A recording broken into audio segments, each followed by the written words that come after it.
Hello, hello. Can you hear me? Did I unmute successfully? Are we live? Is this not Hi. pre-recorded? Hello. Wait, Tom Trace saying something else again? Yeah, I said something. Yeah. Oh, okay, cool. Yeah, don't worry about it. Anyway, hi. Welcome everybody to the 17th Momentum Mod developer Q&A or team Q&A session. My name is Nick, aka Goknak. I'm the project lead and development lead of Momentum Mod. I'm joined with a couple of the team members, my wonderful team members here. You guys can introduce yourselves. We'll just go in order. There's only two other people this time, but yeah, so going down the list. I'm supposed F or H. E F. Well, as in on the Discord call On order. I the don't yeah, know on what email. the that's true. Yeah, let's just go with the Discord Yeah. call list. But yeah, happy you can go. Hi, my name is Happy. I am still one of the sound designer for the game, but most importantly, I am future localization lead for this game. And yeah, that's pretty much all. Absolutely. We're going to be talking about localization a bit. We have a good question about that. Let's go. Hi, I'm Tom. I'm one of the sort of general developers on the game at this point, I guess. I do web work and UI work mostly. Yeah, and yeah, I'm not in my usual place at the moment. I wasn't expecting to even be on the stream, but the friends I'm staying with went to bed early, so I could stay up and do this. So yeah. Oh yeah. It's a lot of vacations. It's kind of the month of Yeah. vacations, to be honest. So we'll get into that in the next slide, which actually I guess we can jump right into. Right? It's what everybody's been up to, right? So yeah, as I was talking about, it's kind of the month of vacations. A lot of people were out, probably for the first half. I mean, I was out and I visited San Francisco.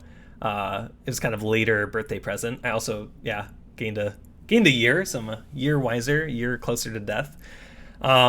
Anyway, but yeah, I was out for like until like the 11th, I think. I think Bray was out until just got back actually. I think like a couple days ago.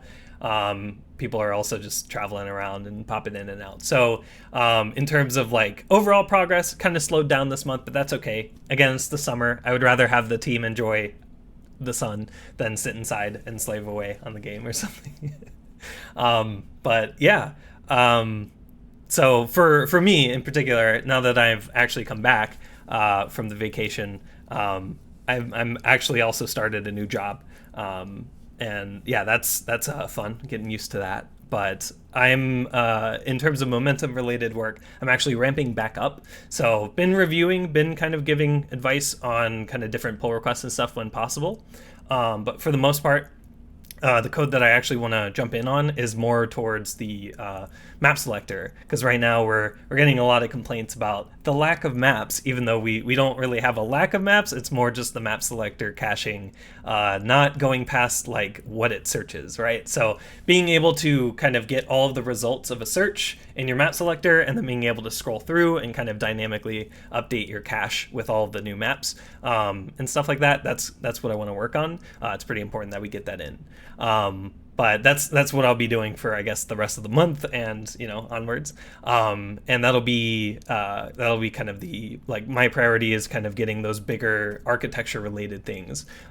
So that's the first one. The second one's going to be the leaderboards, as you may know, if you have access to the game, which if you're paying attention to chat, you can get access to the game. You'll see in the leaderboards that we only have like kind of three tabs. There's the top 10, around, and then your friends times, and then if you join a lobby times technically, but it's very limited in terms of scope. So we want to update the leaderboard to be able to kind of like scroll and explore the leaderboards as you wish. You can filter, you can add or remove tags, you can find specific people if you want to, things like that. So lots of great stuff kind of come in down the pipeline, but right now we're gonna me personally I'm gonna work on that map selector kind of queue or caching and queuing update. So that's what I plan to kind of jump back in on after the month of vacations. But yeah, what are you guys up to?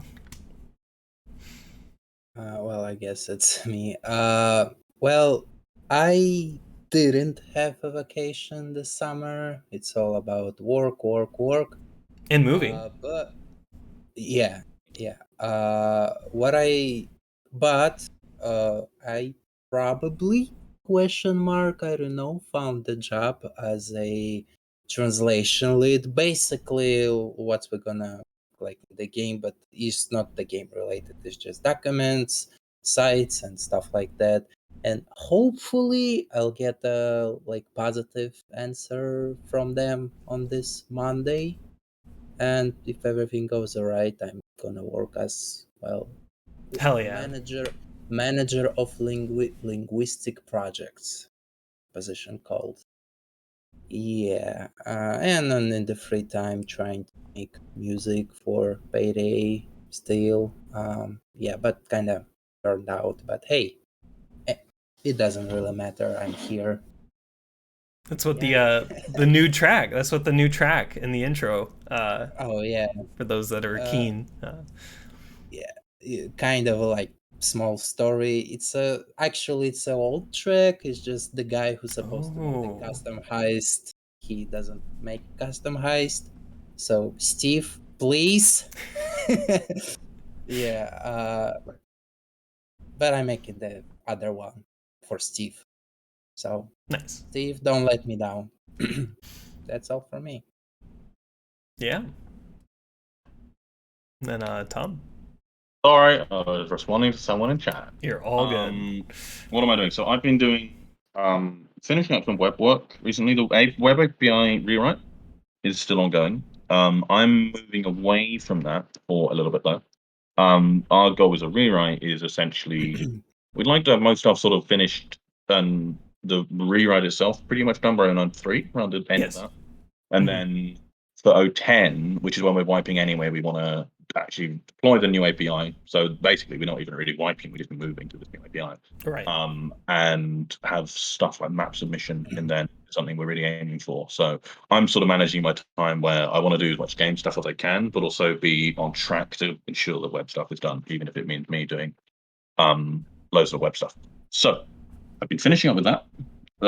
So a lot of the run submission stuff, not anti-cheat, but the run submission side of that is now rewritten. That's all finished. Loads of tests. That's been good. And then I've been actually getting back over to game UI work, which has been nice. So, we've got some stuff I've been working on that's a work in progress that will show up in a minute. Oh yeah. And also, Stay I've been tuned. prepping localization, which is something that me and Happy can both talk about a lot. I think there's a question later on that I asked about localization, so we'll talk about it then. But a lot of the work we've done in the last year with the new Panorama UI, we've been deliberately sort of leaving localization work so we can do it all in one big go. Yeah. And essentially, I'm doing that all one big go right now. So I'm going through all of our existing strings, like lines of text that are in the game that are specifically in English, and then moving those out to a separate localization file that can then get put into PoEditor, which is our Yes. tool. We'll talk about that later. And that way we can then get the text back in game in every language that we've localized it to. Localization means translating, essentially. So yeah, that's been what I've been doing over the last sort of week or so, and hoping to get that done in about a week. It's just a lot of really boring work now. So Yeah, it's very tedious, and it's there's a lot of like kind of scripting to have to do to kind of translate between PO editor, which will be the online side, and the game files too. So but that's always fun. Like that yeah. tooling side of just Python scripts for internal to stuff. automate. Yeah, I think most devs really like doing. It's quite fun. That's more fun than like API working. So. Yeah. We'll definitely go into more detail about localization and talk about our kind of plans and stuff too down the in a bit. But yeah, it's awesome to see that. And yeah, I can't wait to show off what you've been working on after all the questions. So stick around if you're eager to see some of that. Cool. And then I guess just a kind of bit of updates for some other team members. I know Rio's been continuously working on the run validation stuff that I talked about in the last Q&A stream, finding a lot of discrepancies with how the game runs, specifically with using floats for a lot of things. Don't use floats if possible. They're evil. Anyway, yeah, there's a lot of great stuff being done kind of behind the scenes. And once this system is kind of like up and running, which we're actually, I want to say, yeah, we're pretty close, because it's now at the stage where we're getting it building on Linux, and then running on Linux against kind of like test replay files, and yeah, going from there. So still a lot of work ahead to actually fully incorporate it as an anti-cheat service kind of thing that we're going to be having. But right now, as it, like, in its validation and what it does is like pretty close to being complete, which I'm really excited about, because that's going to just start to spawn, the architecture for how we're going to start to validate everyone's runs and stuff. So that'll be awesome.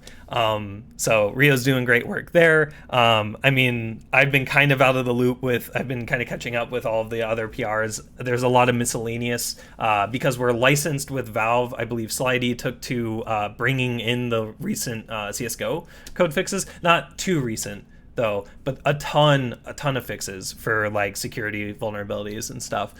So, even though you don't really connect to multiplayer servers or, anyone like that, we're still getting that kind of patch fixes and stuff like that. So that'll be in, and then I believe, everybody else is kind of just still ramping up. Peen Screaker's doing a ton of great work in like Defrag, CGAS stuff. Ideally, I wanted to push an update before this stream. I even tried to push the stream back in order to push the update out. But again, we'll get it out after the stream with a proper like change set and stuff. So, but there's a lot of great stuff coming, especially on the defrag side of things with Lumia. Lumia's been doing a ton of defrag work for getting the weapon side of things going, and defrag, any defraggers out there have been wanting weapons for a long time, so a lot of great work on that front as well. So stay tuned for that. A lot of great kind of like weapon spawners, and a lot of the like specific defrag weapons are now going to be in the game, and we're going to start to kind of maybe port some of the like easier, like more simplistic weapon maps first to kind of test out the weapons, make sure they feel good, and then we'll start to port more and more of the weapon maps too. So really looking forward to that, and and all of the work that Peen Skriger has been up to as well, with more defrag work specifically CGAS, and I guess there's also other general UI work. So Peen Skriger's fixed like a bug that our text was getting truncated and stuff like that. Like there's a lot of like awesome stuff that Peen's been up to too. So I mean, I guess the rest of the team has been doing awesome stuff while they're around and not on vacation or busy with real life stuff, and that's all good if they are. So it's been really cool to see kind of things progress. But that's true. The weapons. We also got some really cool stuff to show off in terms of the normal weapons too. So outside of defrag, we got some awesome things, awesome goodies to show off there. So cool. I won't spend too long on this. Again, I'm not too familiar with some people. Some people are still busy. For example, like BLT's doing school stuff. So there's a lot of different statuses like that. Won't bore you with all of that. But cool. So I think that's it for this. So we'll go ahead and jump into our first question. What's up? Sorry, forgot to add new background too, but that's permanent. Or what I did this summer is also I moved on. So in the new place. So let's go first stream at the new place. Yeah, both Tom and you have a new background now. It's great. Yeah, no, it's awesome though that you moved. Yeah, you got your comfortable apartment there. Hell yeah! Shouts to getting your own place. Cool. All right, we'll move on. That is not where my keyboard was. Okay, cool. To our first question. I'm audible from back here, right? I can. You're kind of quieter. Okay, fine. You might have to speak a little louder. There you go. That's better. Okay. Pofler asks, so people wanting to port maps from CSS or CSGO, do we just take the most popular version from GameBanana?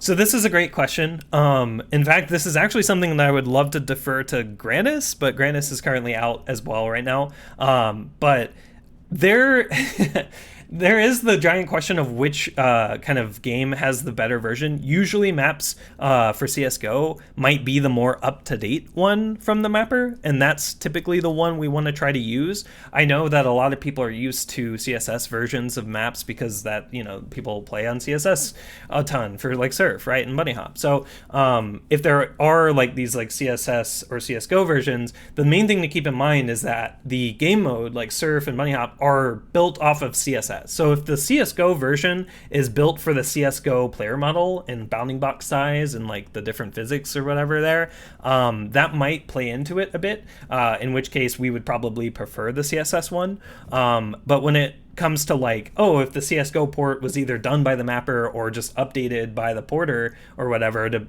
fix a lot of like problems or whatever, that would be more preferable, right? And then plus we're based on CSGO, right? So it's easier, I guess, for our engine to load a CSGO map, but we can load both. I mean, I guess it doesn't really matter in terms of ease. They can load it easily for each one. But so I would say that it really is situational. Unfortunately, there's no yes or no answer or like one way or the other. It is going to depend per map. And this is what the map porting process, which as we approach 0.10.0, which will be the kind of big like mapping push for new maps because of our new zone format, we'll need zoners and stuff like that. What we're planning to do is kind of waiting to get the like game mode map porting leads that'll be reporting to the team and like working with us to get like all the maps and all the statuses and all the information around it. We're going to wait until we get that kind of team set up, and then those people are going to help us in regards to choosing which version. And then ideally, right, like they'll compile the list of maps to actually like include in the game, and then all your job would be to do is to go through and like actually port the map using our tool, Lumper, which is coming soon as well. I forgot to mention that Bird is also working on Lumper, which is a great editing tool that we're going to be using heavily for porting all of these maps over to Momentum. So so I would say right now it will depend on the map, and there will be ideally somebody that will help guide you into choosing the right one, and that way we're just getting the best version, because that's what we want. We want just like the most comfortable version. If the maps are completely different based on the like game, like it was a completely updated map or something, it might actually turn to the community in the sense of what do you guys want, right? Like, because it's, we could add both, even though that'd be really confusing, but we could add both versions, even though they'd be like 95% the same map or something, right? So I don't want to have to confuse a lot of people in regards to that. It would be great to only add one version, but we'll have to just see. If it's a split consensus, we could do both. But if it's kind of majority leaning towards one, then we could probably go with that. But ideally, it's going to just be roughly decided on a map per map basis. Any other input for Pofler's question? No, I don't think so. Unless if we have existing mappers that want to move their map over to Momentum and they'd like to, recompile with better lighting, stuff like that, then that would be great. Yeah. But if it is literally someone that is someone other than the mapper, right, who they just want to port it over, then in so many cases it doesn't really matter very much. Right. Like, and they're essentially the same map. Though people like Granis, other mappers, I'm sure have like way more input here. So. Yeah. And that is a good point. If the mapper is deciding to port the map, we have a bunch of Momentum entities that they can take advantage of, including portals. And I believe Granis even talked about this, porting some of their maps, Granis's maps, to the game using portals and stuff like that to make like a Momentum, like the definitive Momentum version. So if you who knows, like, right? Surf Kitsune. Yeah, Kitsune. Yeah, Kitsune. Our version we've got on the map stage at the moment, and you see like the portal between the stages. A lot of maps could maybe benefit from that if mappers want to do that. So if mappers want to take their own map and add portals there, then that's an example of something where I mean there's stuff we add that people can make the most of. Yeah. Cool. All right. Thank you, Pofler, for that question. We'll move on to the next.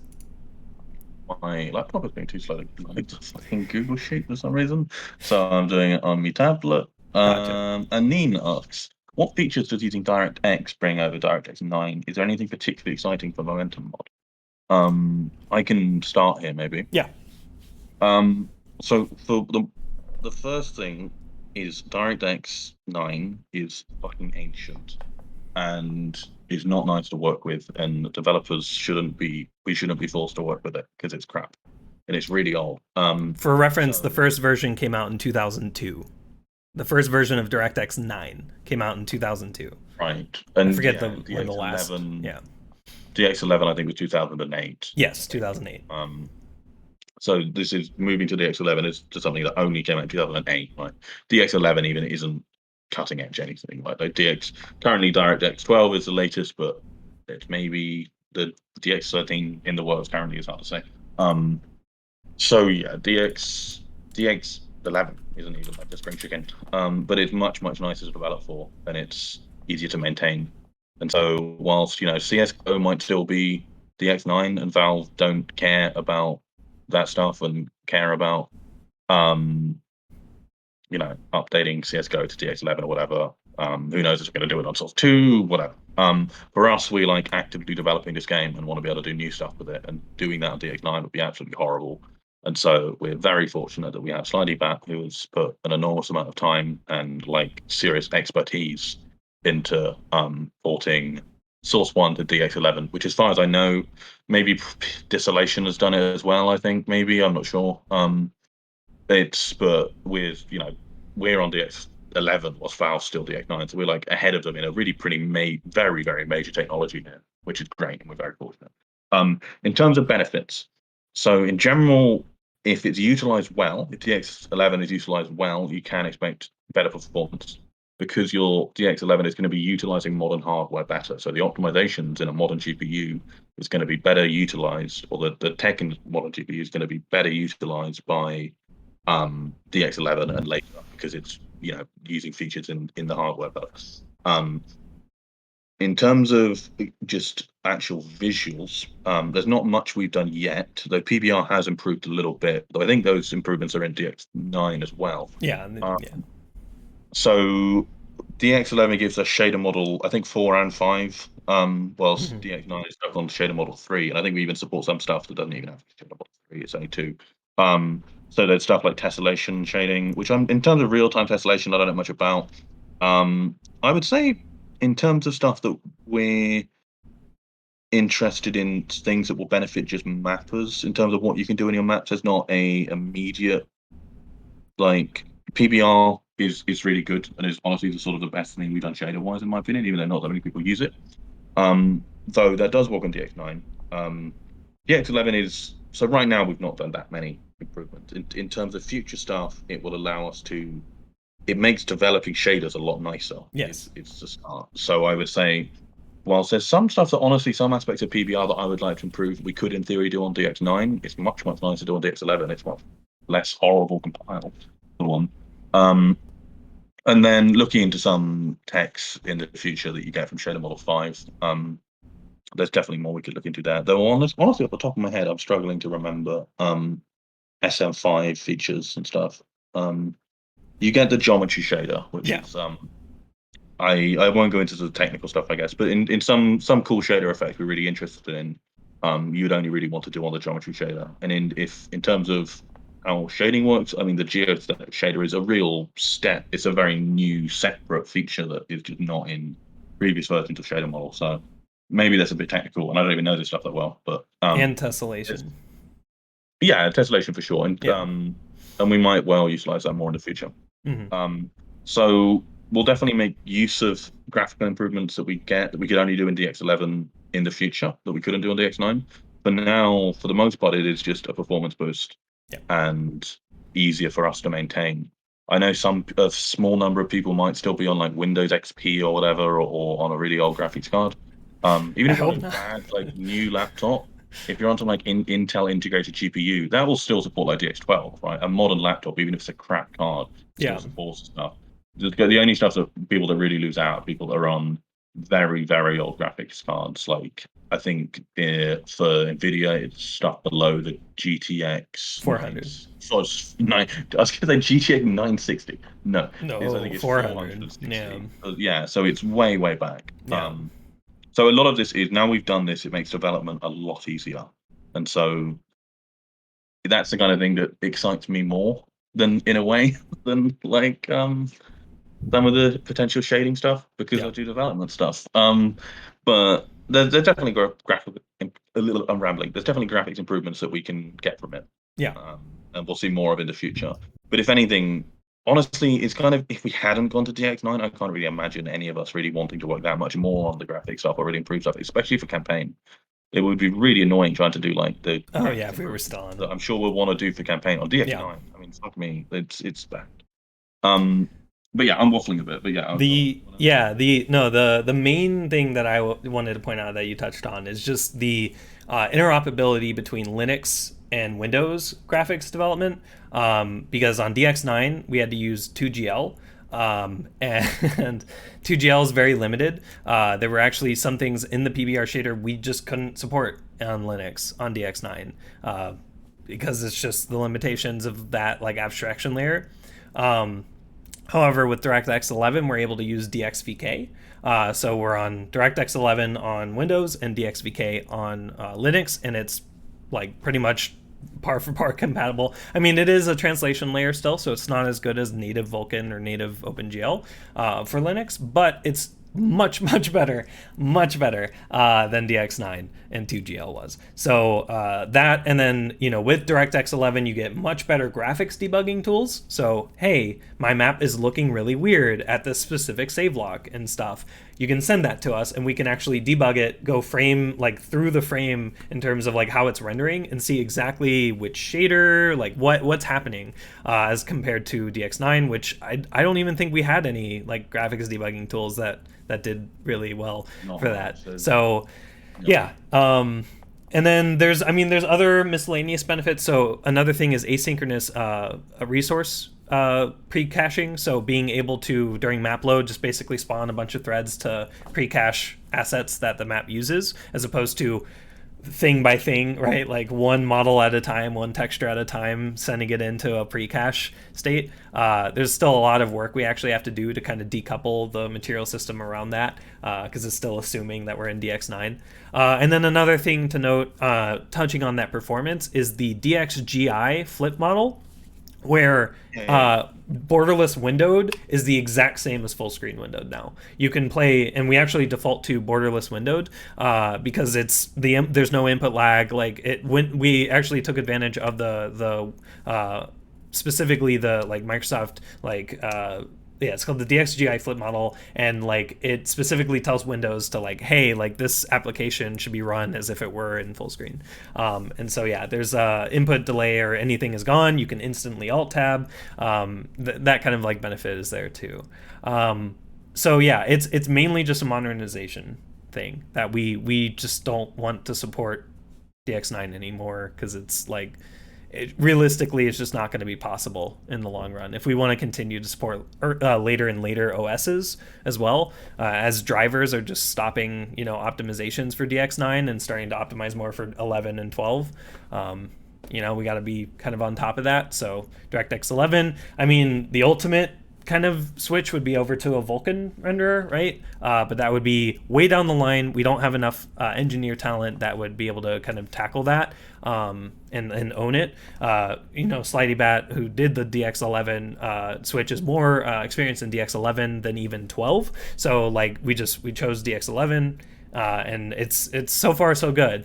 We got some minor hiccups. Like there's people that are saying like the alt tabbing and stuff is causing like some stutters. We're going to be looking into that, but that's, I think, actually just our windowing code, assuming that we're on DX9 still. So yeah, we got some touch ups to do, but yeah, it'll be much better in the long run. And it is unfortunate, but hopefully it's not too impactful to the people that are DX8 diehards or whatever, which please stop. I think that is unrealistic nowadays. Like, please, it's not helping anyone. You gotta either get a better laptop or something, or I don't want to stop using Windows XP. Oh man. Anyway, yeah. So hopefully that helps answer this. What was that?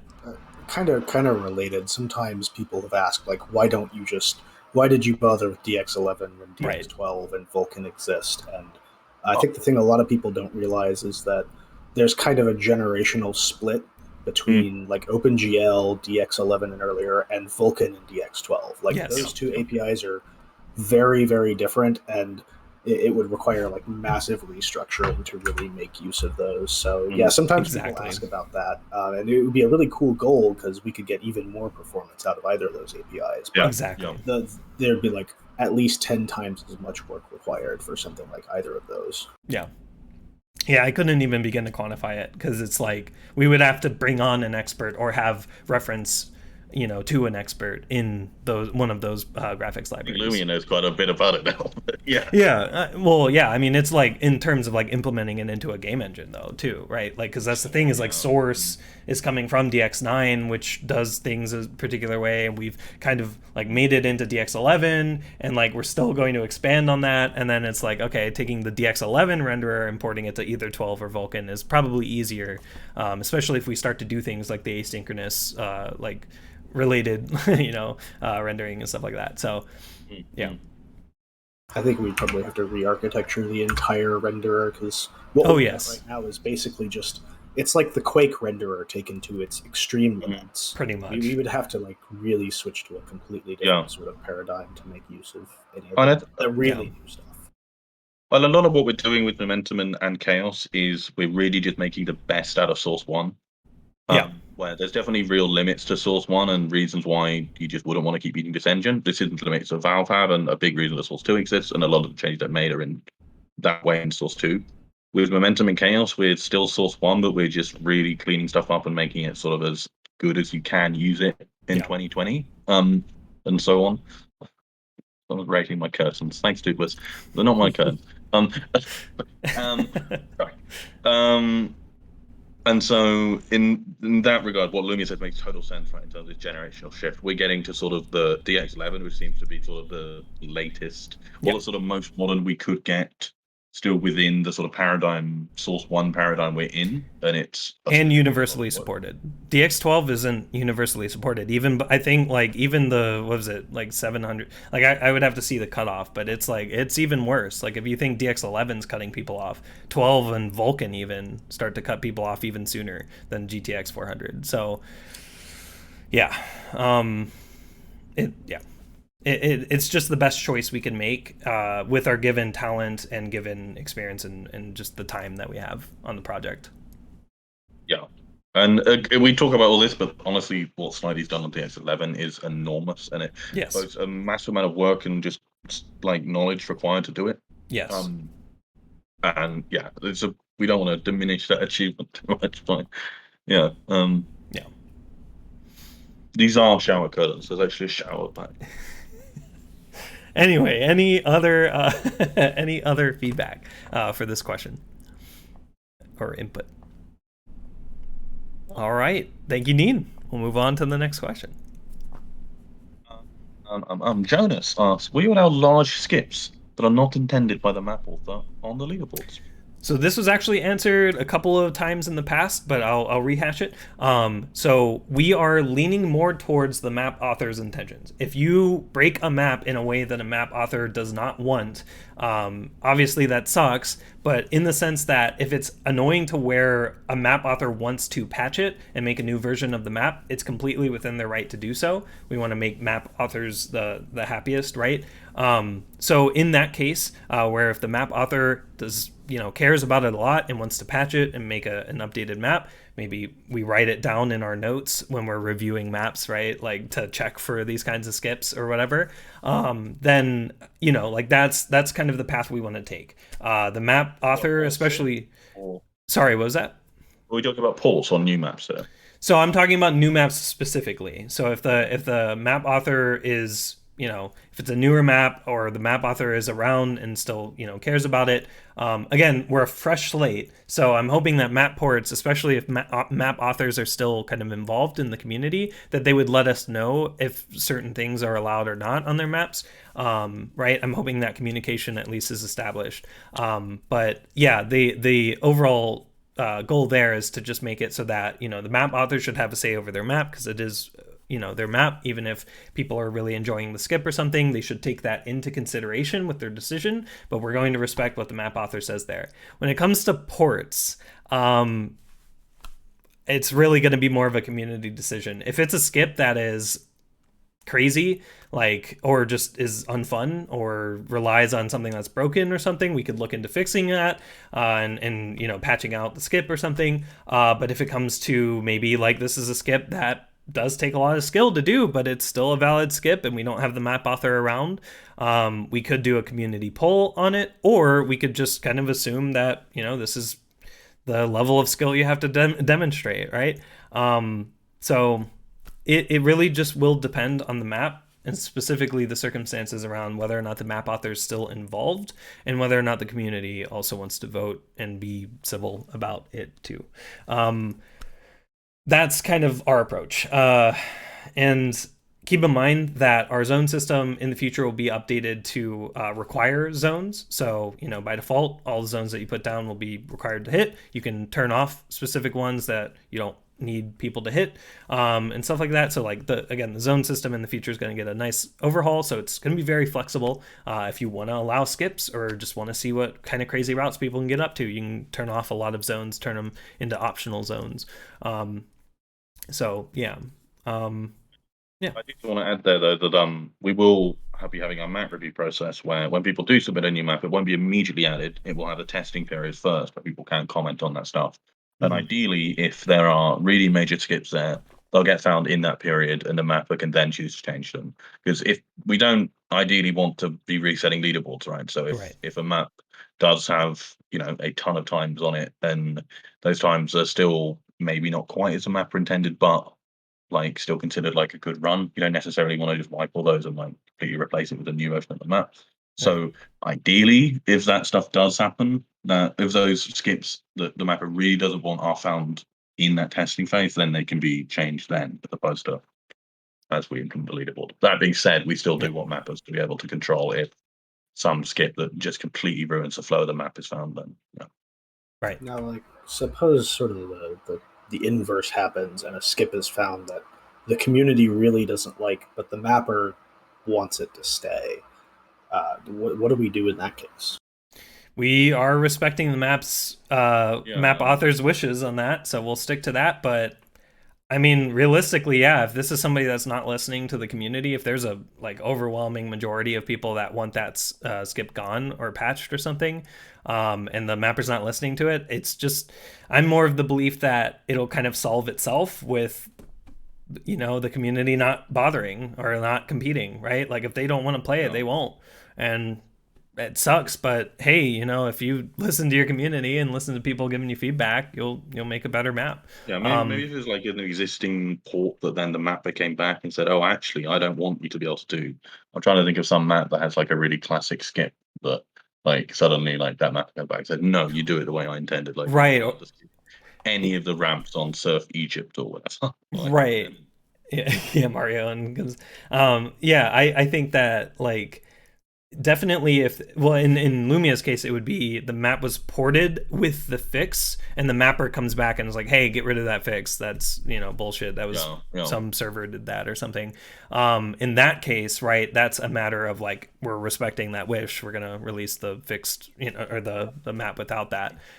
So yeah, it's really just going to be, in the case of when a mapper is hopefully listening to the community, taking in good feedback, not getting, I know that when it comes to putting out art or putting out something, right, I'm gonna feel this with the game, right? Putting out something and then having people be like, no, this is shit, you should change this, or get rid of this or whatever, and you're like, but I really like that. We feel that all the time with our UI. No, it's kind of it hurts. So we'll make sure that it's constructive criticism being sent to the mapper, and if it's very vitriolic or very mob mentality, this popular defragger hates this skip, fuck you, it's whatever, if that is what it turns into, we'll probably lean more towards just punishing those people being assholes. So anyway, but yeah, it's really just going to be up to the mapper. So we'll respect what the mapper wishes.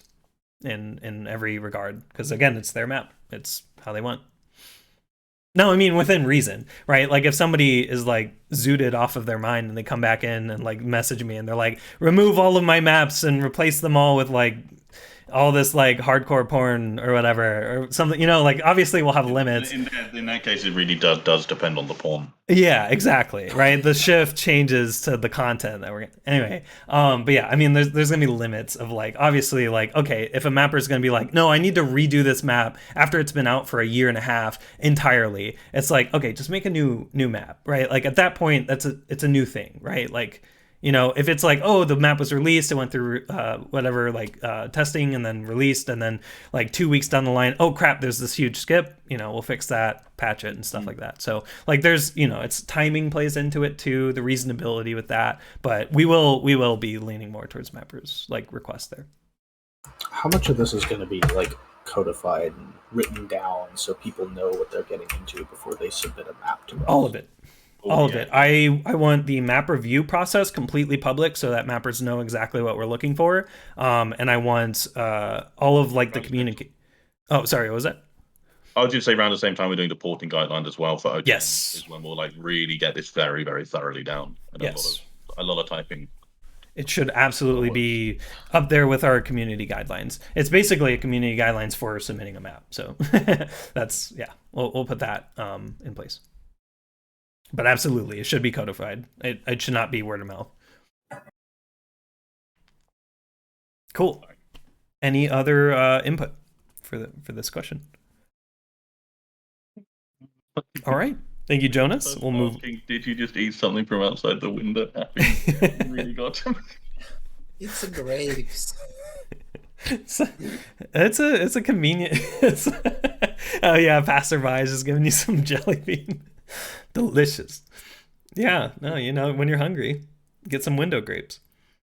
That scene in, was it like I would use it, where the coffee guy comes past the window with like okay. Paddy asks, we're done with that one, right? Yeah. Yes. Paddy asks, hi Paddy, have you mentioned that you have mentioned there will not be an integrated music player? I think that was last stream or the stream before. But will there be a way to listen to the Momentum OST while not on campaign maps? That's a good question. I will BRB though. Yeah, this one's too tough for Tom. No, so yeah, I mean, it depends, because the thing is with our campaign, we want to kind of open all of like the entities and stuff to everyone, right? Like we want like people to be able to use, like if they want the Momentum OST playing on their map or something, like why not just give them the trigger or what, you know, because it'll be shipped with the game, so it's like whatever. I mean, it makes it seem like it's an official Momentum map, but if it's a banger, right, that I know that our sound guys are going to create, you know, I wouldn't be opposed to that. It is going to probably depend on the map. Again, we're going to have the OST on like platforms, like we're going to have it on like Spotify and stuff, so if you're already listening to music, you could just cue that up, right?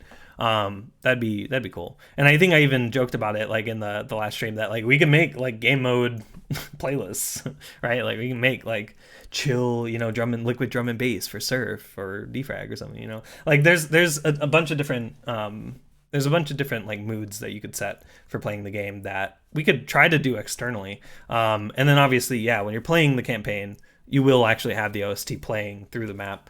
We want to, you know, have that. So yeah, so I guess it'll depend. We won't have an integrated player though. Still, like it won't be like a little music player that'll pop up and you like click play on the OST. It'll be either externally or the mapper decided to include it in their map. Yeah. It's like in Payday 2 when the heist come out. There's a track.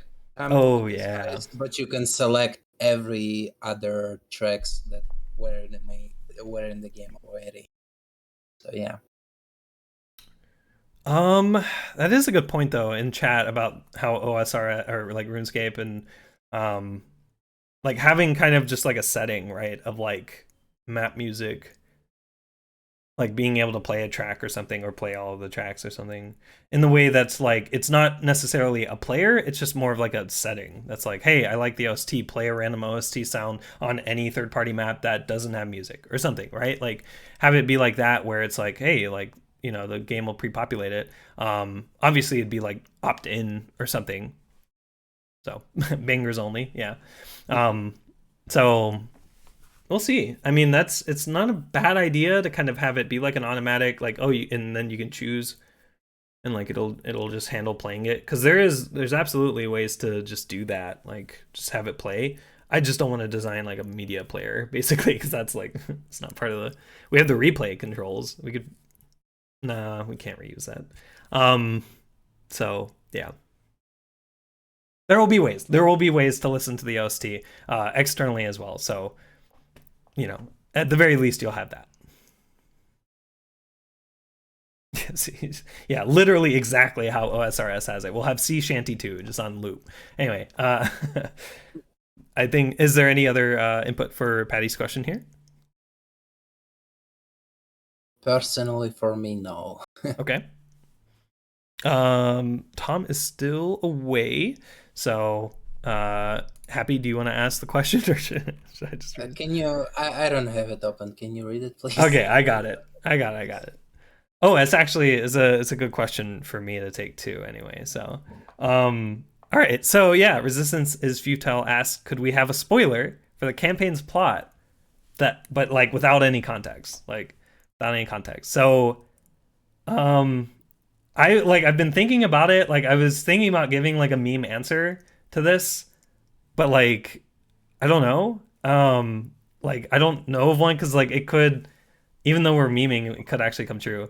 So like one that's kind of vague for this, I think, right, that'll be vague enough and have no context, is you will have to work with an unexpected ally. So I'll give it that. And Momentum Man's already dead, so it can't be him. Exactly. And there's another question about Momentum. So yeah, it is not Momentum Man, unfortunately. How long do you think Michelin's going to let us get away? This is probably until 1.0, until we get us fatty C&D. Just email. It's Alex. It's Alex. It's Alex. How'd you know? No, anyway, no spoilers, but it's weekly. Oh my god. Come on, don't spoil. So hopefully that helps. That's just one spoiler there. I can't wait. I can't wait to work on the campaign, because yeah, it'll be pretty fun, I think.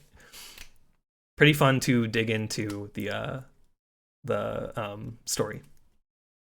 So, like, for those that may not have watched the old Q&A, just to recap, we are planning to have a full-on campaign for the 2.0 release way down the line. But it's going to be an original campaign, completely original maps, completely original assets and OST and everything, right?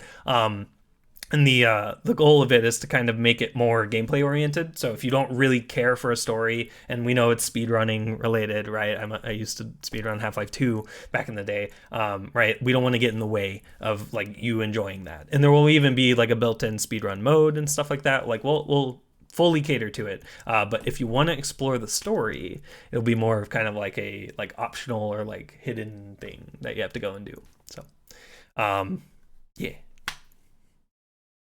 It's all cutscene, baby. All cutscenes. Source filmmaker, rendered out to Bink video. Just blaring. You can't turn down the volume. You just have to listen to it.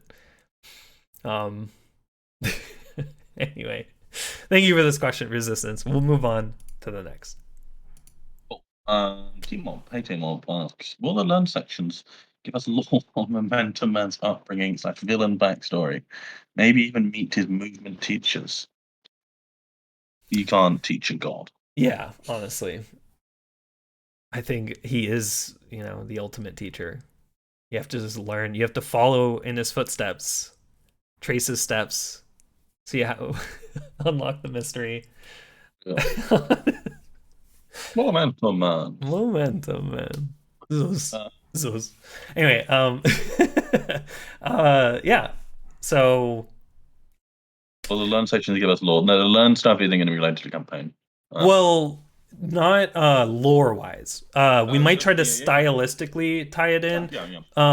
If like, you know, because we want to have a tutorial section in the campaign, because we know a lot of people play and then go into the campaign. So we'll probably tie it in stylistically with it, because it's kind of just an extension of that tutorial, right? If you think about it.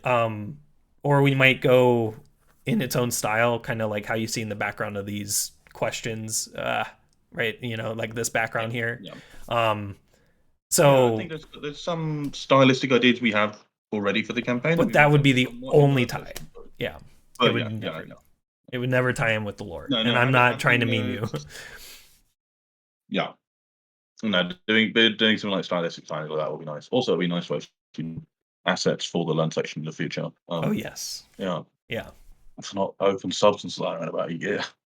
We'll have to probably write our own crystal shader, or just like see how to get crystal material like looking stuff, subsurface scattering and stuff. It'll be interesting. Yeah. Subsurface scattering I really want to do. I have access to the shaders now. I can do it. Nice. Oh yeah. Cool. All right. Thank you, TMob. Wait, was there any other input? Yeah. All right, cool. Thank you, TMob, for this question. We'll move on to the next. Oh, sorry. Checkthis Hydrebra asks, since the mapper has the final word in the review process, what happens if the mapper cannot be contacted any longer? What do you then rely on? Right on. So, you know, mappers disappearing could be a thing that happens in the middle of the review process, right? Because yeah, we do need to make sure that the mapper is okay for it to be released. Like the mapper actually has the final like click of the button really to do it. But the main thing, right, is like at a certain point, right, especially when you go through, and we'll make sure that this is extremely documented too. When you're submitting a map to us, we kind of have the rights to distribute it, right, when you give it to us. So if you were to disappear and literally never come back, right, like we could give you some time. Like if you also, here's the thing, right, like if you need time, if you have like a trip or something coming up or unexpected vacation or something, you just let us know, right? Like there's no rush to get a map out, right? Maybe there's a lot of hype buildup or something for it, but if stuff happens, right, and we understand that, please communicate to us, right? Like if you're a mapper and like stuff's happening. Now I know there's also just unexpected things that happen, in which case we do reserve the right to still release your map under your name. Now obviously we won't do that right away. like if you take over a week or something, we're like, fuck it, like drop this. No, like we're not gonna do that. Like we'll try our best to communicate out to you like through any channel that we can try, for getting ghosted or something. I'm hoping mappers don't just like disappear out of thin air. I'm hoping there's a lot of communication around, because again, this is going to be a very collaborative process to get your map actually onto the site, fully reviewed, fully checked and everything. So I'm hoping that that doesn't happen frequently, but if it does, we will reserve the right to release your map under your name. Absolutely. Like we're not going to steal credit for it, but we will release it if you're just gone and it's good and like there's no other complaints from us or the community. Like, no, I do want to clarify there, by reserves of right, we're not talking in like formal legal terms. Oh, right, yeah. Like, legally set in stone. It's very much like, yeah, I'm not a lawyer. Something that we think is reasonable, and so how we're going to do it. Yeah. If you decide to sue us, then yeah, we'll remove your map. Right, like that's the thing too. Yeah, is like if you come back and you're like, what the fuck? I put this through the map review process, but it wasn't ready. Take it down. Like, yeah, we'll take it down. Like there's no problem there. Like again, we want to be a platform of comfort for mappers and players alike, right? So like obviously we're not going to piss off a mapper and like go against their will or wishes or whatever, like as long as it's just communicated. And it was brought up in chat that this could be a euphemism for if they were killed. If the mapper is dead or dies unexpectedly, that is extremely unfortunate, and I hope that never happens, but if it does, ideally we have some way of figuring out if that actually happened in some way, and then I don't know, we could try to, I mean, you would want your legacy preserved, right? Like you would want, I would assume that a mapper would want their not their dying wish, but it would be at least in respect of the mapper to release it, because it's their hard work that they were working on before they perished. Now again, I'm hoping that it never comes to that, because that is crazy to think about, but it could happen. I mean, world's a bitch, right? I don't think we want to make any assumptions. I mean, it's a fuck. Yeah. But I think act within reason on these things, but isn't it? Code ? So yeah, hopefully that helps answer that. It is going to be very, very communicative, and then again, if they just disappear and we have absolutely no way of figuring out, we'll have to just take it upon ourselves to release and maintain it. Again, that's kind of what you're giving us the permission to do when you choose to upload maps, or when we upload maps, right? Like it's kind of in our right to do that, because it has to be. Otherwise, that'd be really stupid if we just keep getting maps submitted and then taken down by people because we have no protection against that. Anyway, yeah. So hopefully that answers that. We'll move on to the next question. Thank you, Checkthis, for that. Ooh, the big one. I'm sorry. Yeah.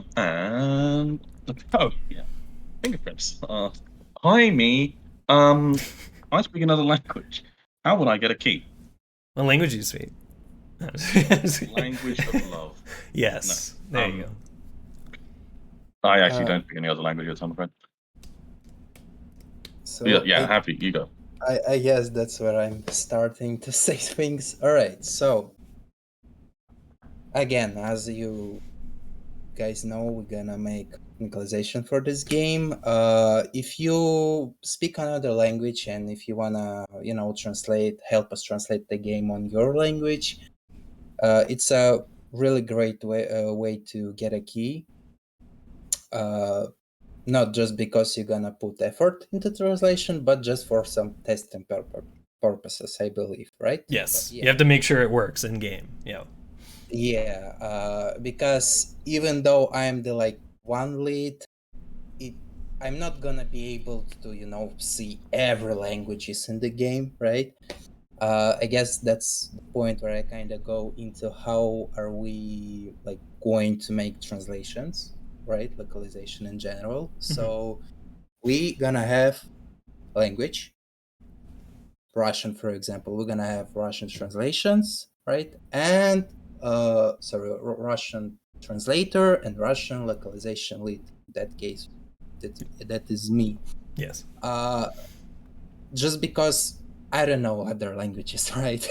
I don't know Italian or something. So our point is we have a translator, we have a lead.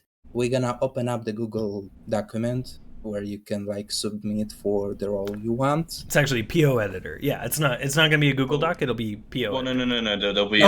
Crap. Submission system. Yeah, so that's right. If people want to apply for this role of localization lead for a specific language, we'll have a form.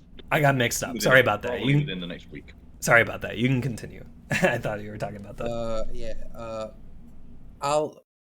Despite you getting a key, you also probably gonna be credited. Are we gonna credit? Absolutely. Yes. Yeah. Everybody. Leads, absolutely, and then anyone that's got, presumably more than 5 strings or something will do. Yeah. I mean, Speaking of that Google document, we probably gonna open it the next weekends after the is gonna finish up the UI, so we can probably translate. So keep an eye out if you wanna be like me and maybe you wanna work in the game industries and translate the games and something. It might be a really great start to do that. Did I miss anything? I'm probably missing some technical stuff. Maybe don't want to pick something up, but that's the gist basically of the whole localization stuff. So yeah, keep an eye out. Sorry, I'm sleepy. Keep an eye out. If you want to get a key guaranteed, be a translator for our game. Yeah, sorry. I was just going to say, we'll definitely do keys for people that aren't localization leads. For localization leads, we really want people that are long-term committed to ensuring that that you're not going to we'll have a lot of people that just sort of drop by and do a few translations and go. That's totally fine. But people that expect to, like, okay, in 6 months' time, a year's time, I expect to still care about this project and be interested in making sure that this language is going well. So we want people that can coordinate with the other translators on that language and just ensure that stuff is actually moving along. And then you'll also be chatting with Happy regularly about just how stuff's going. So that way we just have people that are just a bit more consistent, and we know are going to be more consistent, or hope are going to be more consistent than, just not that we don't want random people submitting stuff at all. That we absolutely do want that. It's just that, the leads are people we want. We want to just establish like a consistent line of communication with. That being said, we can still definitely do keys for. It's not only the localization leads that will get keys. I mean, we're clearly, as you can see from chat, being pretty relaxed about keys. Though I should say we've done like the 10 we're gonna do almost. I think there's like one more. Look, here's the last one. Last one. We're not gonna do any more keys because otherwise that's all chat's gonna be about. So that's the last one. But yeah, we're pretty relaxed about doing keys. So if someone is just translating a little bit, then we can they'll get a key. Like that's going to be a pretty low bar. As long as they're not doing like crap translations, they're actually making an effort and know what they're doing, then that can get you a key. With localization leads, what we really want is people that genuinely care about the game and getting this game translated well into that language, right? Yeah. The people that have like wanted to contribute to Momentum but haven't had the don't do dev stuff, they don't do artwork or whatever. Yeah. But if you speak another language, basically anything besides English, I think Happy's guaranteed to be doing lead for Russian. I don't think we have anything set in stone besides that. We might see, but there might be some team members that really particularly want to do certain languages. I'm not sure.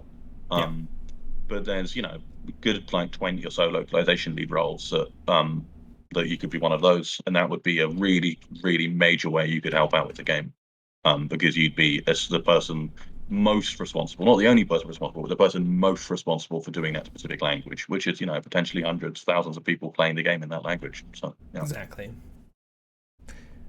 And it's not just the game. We could also translate things like the Steam store page. I believe Valve added support for that, so like we could extend it over to the other aspects of Momentum too. It's not just the game, but all of this contribution would lead towards a key, assuming that it's again not just a person dropping a string in and then being like, all right, where is it? Right. We need active help, because it's right now the work that Tom's doing is translating all the existing stuff. We still have the race and tournament UI. We have like the new like map selector stuff that we're adding in, like all of the like cosmetic store and all like all of that kind of stuff. Learn section. An enormous amount. Exactly. Learn's probably going to be bigger than the rest of the game combined at this rate. Exactly. Potentially enormous. I should say, I was going to mention this anyway, but so if you go on PoE Editor now, I think Sheg linked it above. I think there's 267 terms on there. It's going to be over 1,000, I think, when I'm finished. God said I was doing translation work. I'm doing. It's the sort of not kind of programmer translation, right? Exactly. The current some strings are currently hard coded. Tokenizing work. Tokenizing, and moving that into tokens to then go into PoE Editor. I've just finished doing the settings yesterday. I think the settings pages alone, with all the new info messages we have that say like what each setting does, and with all the new settings we've added, I think it's about 400 now strings terms just for settings. Which is more than everything on PoE Editor currently. So there's going to be a lot more stuff coming, and then racing, learn section especially, so much. Pirate, I don't think we're doing, even though Valve does, which is great because it's such a funny joke. There's some old source files that are Pirate, but I don't think we're doing that. What a shame. So that's good. There's going to be a lot. So feel free to sign up on PoE Editor now. It will probably be about a week or so. We'll be putting stuff out really pretty soon about signing up for language lead and adding all these new terms to PoE Editor. I would primarily check the localization channel on Discord. And please join our Discord, because we will be using that to coordinate communication around terms and stuff. Speaking of localization, the language lead, do please ask how will like quality of localization translation in that case be reviewed? Basically, the not only the language lead, but like the every translators in that language Plus, we're gonna have some sort of like ground rules to translation. Don't know if I can say them yet, but because again we have a lot of terminology, right? I need to still figure out how exactly we're gonna do it, even though it's probably we're not just gonna translate terminology because it probably maybe I'll find like some way or something. You mean in terms like how you translate something like surf, right? On Yeah, these like or very momentum specific terms, and yeah. Yeah. It's probably gonna be language per language basis, but I'm trying to find that ground rule basically. So yeah, everybody gonna be sort of a like make review on their own, like the whole like I don't know Italian right translator and language lead. So yeah. I just want to say we're very keen on discussion though. So ideally we get situations where I have multiple people all working on one language that discuss translating specific terms. Because obviously, you know, shout out to my boy Quine, there's no such thing as a translation manual. There's no one-to-one mapping of phrases from one language to another. That's not how language works, right? Right. So it might be somewhat objective how you can do it, or not overly subjective. It's complicated, but you know, there's always going to be complexity to translation. So ideally, you have multiple people that are all working on it that can discuss. And PoEd lets you do that. You can also do that on the Discord. To some extent, we can maybe let the language lead sort of take a bit more control there, but at the same time, we also want that person leading the language stuff to facilitate those kind of discussions with everyone working on that language and to make that as sort of collaborative as possible. Yeah. I'm hopeful that we can get the Discord forums going for the language, so each language could have like a thread. We have threads, but yeah, hopefully we get right. Yeah, the threads feature is, but the forum feature actually like is what you need for threads. So I'm hoping we can get forums and get then that eventually. That'll be the way to kind of organize it. You can just go into your language's Discord and start communicating with people there about it. But yeah, so this what you were saying there specifically about Chinese, like it's the kind of thing that we want several Chinese speakers to be discussing that, because obviously that's a massively complicated topic and there's complications and specific stuff for every language there. So I don't think we can make a specific judgment on that ourselves. It is. Oh, sorry. No, go ahead. It is very community focused, right? Like this is.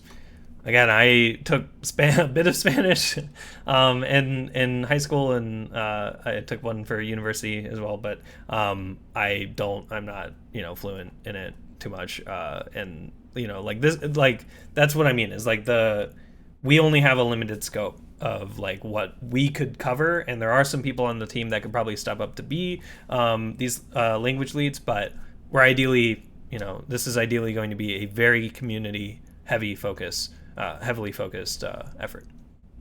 Oslo will be ecclesiastical Latin, yeah.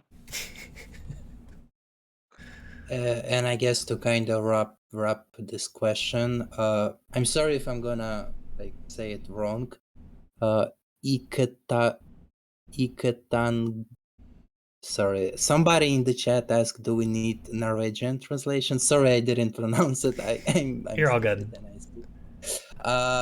If you wanna do some specific language we don't have on PO editor, I guess we're gonna go like if there's a lot of people, on that language, like if there's enough people to make that language, because let's be realistic, 2 people, for example, that's gonna make some language, like translate some language is not realistic, especially how much lines we have, right? So again, if there's gonna be enough people who's gonna make in that case Norwegian, I don't know. Well, we do have Norwegian already, I should just say. Oh, we do? Mm-hmm. Yeah. But in general, if you wanna have some other language, but there's not enough people, we're probably not gonna allow it just because it's not realistically make it. Well, at the same time, we can evaluate it. Like if there's really passionate people translating specific languages, it really is just more of a doesn't really hurt anyone if it's being done. It might take longer, right? Yeah, but but I would say that it would be worthwhile to basically just any any language that makes sense. Like, we're going to prioritize obviously the more popular languages first, just to get it, deployed, get the system in place and working, and then delve down into maybe less and where we have less and less volunteers, but getting those languages supported, because at that point, right, where we have the entire process, it literally turns into okay, scan the API for anything that's 100% complete, download those language things, write out the language files, ship it with the game, and then it's supported, and then we have to mark it as supported in Steam, but we will when it gets to that point. So it's like it'll all be an automated process, so then it's just a matter of getting to that 100%. So I would say that, like, definitely you don't need like a corral of people to like tackle things, but definitely I wouldn't want it to be a one-person job, because that would be really stressful, and you want to have people to kind of bounce ideas off of, right, to like how best to translate things. So I would say make sure that you definitely get a dedicated group if you're designating a specific language. I think localization will be really fun. I'm really looking forward to seeing the different groups that emerge for each language and how those people interact, and ideally, some people that have never spoken before end up like working really well together on specific languages and bond over the fact that they're. So I think it's going to be a really nice process, hopefully. Yeah. So kind of as a sort of weird follow-on question, some games like Minecraft, for example, have some pretty obscure translations. How are we going to handle if I don't know, a group of Esperantists show up and want to translate the game into like Esperanto? We have Esperanto. Esperanto is currently 99% done on Poe Editor. Hopefully, people keep working on Esperanto. We'll see. Right. But like, really, are there any plans for, if somebody wants to contribute something that's either not a natural language or maybe even like a joke language, like if somebody wants to translate the game into pirate speak or something, are we gonna say no, that's kind of stupid, we don't want to do that, or is that a possibility?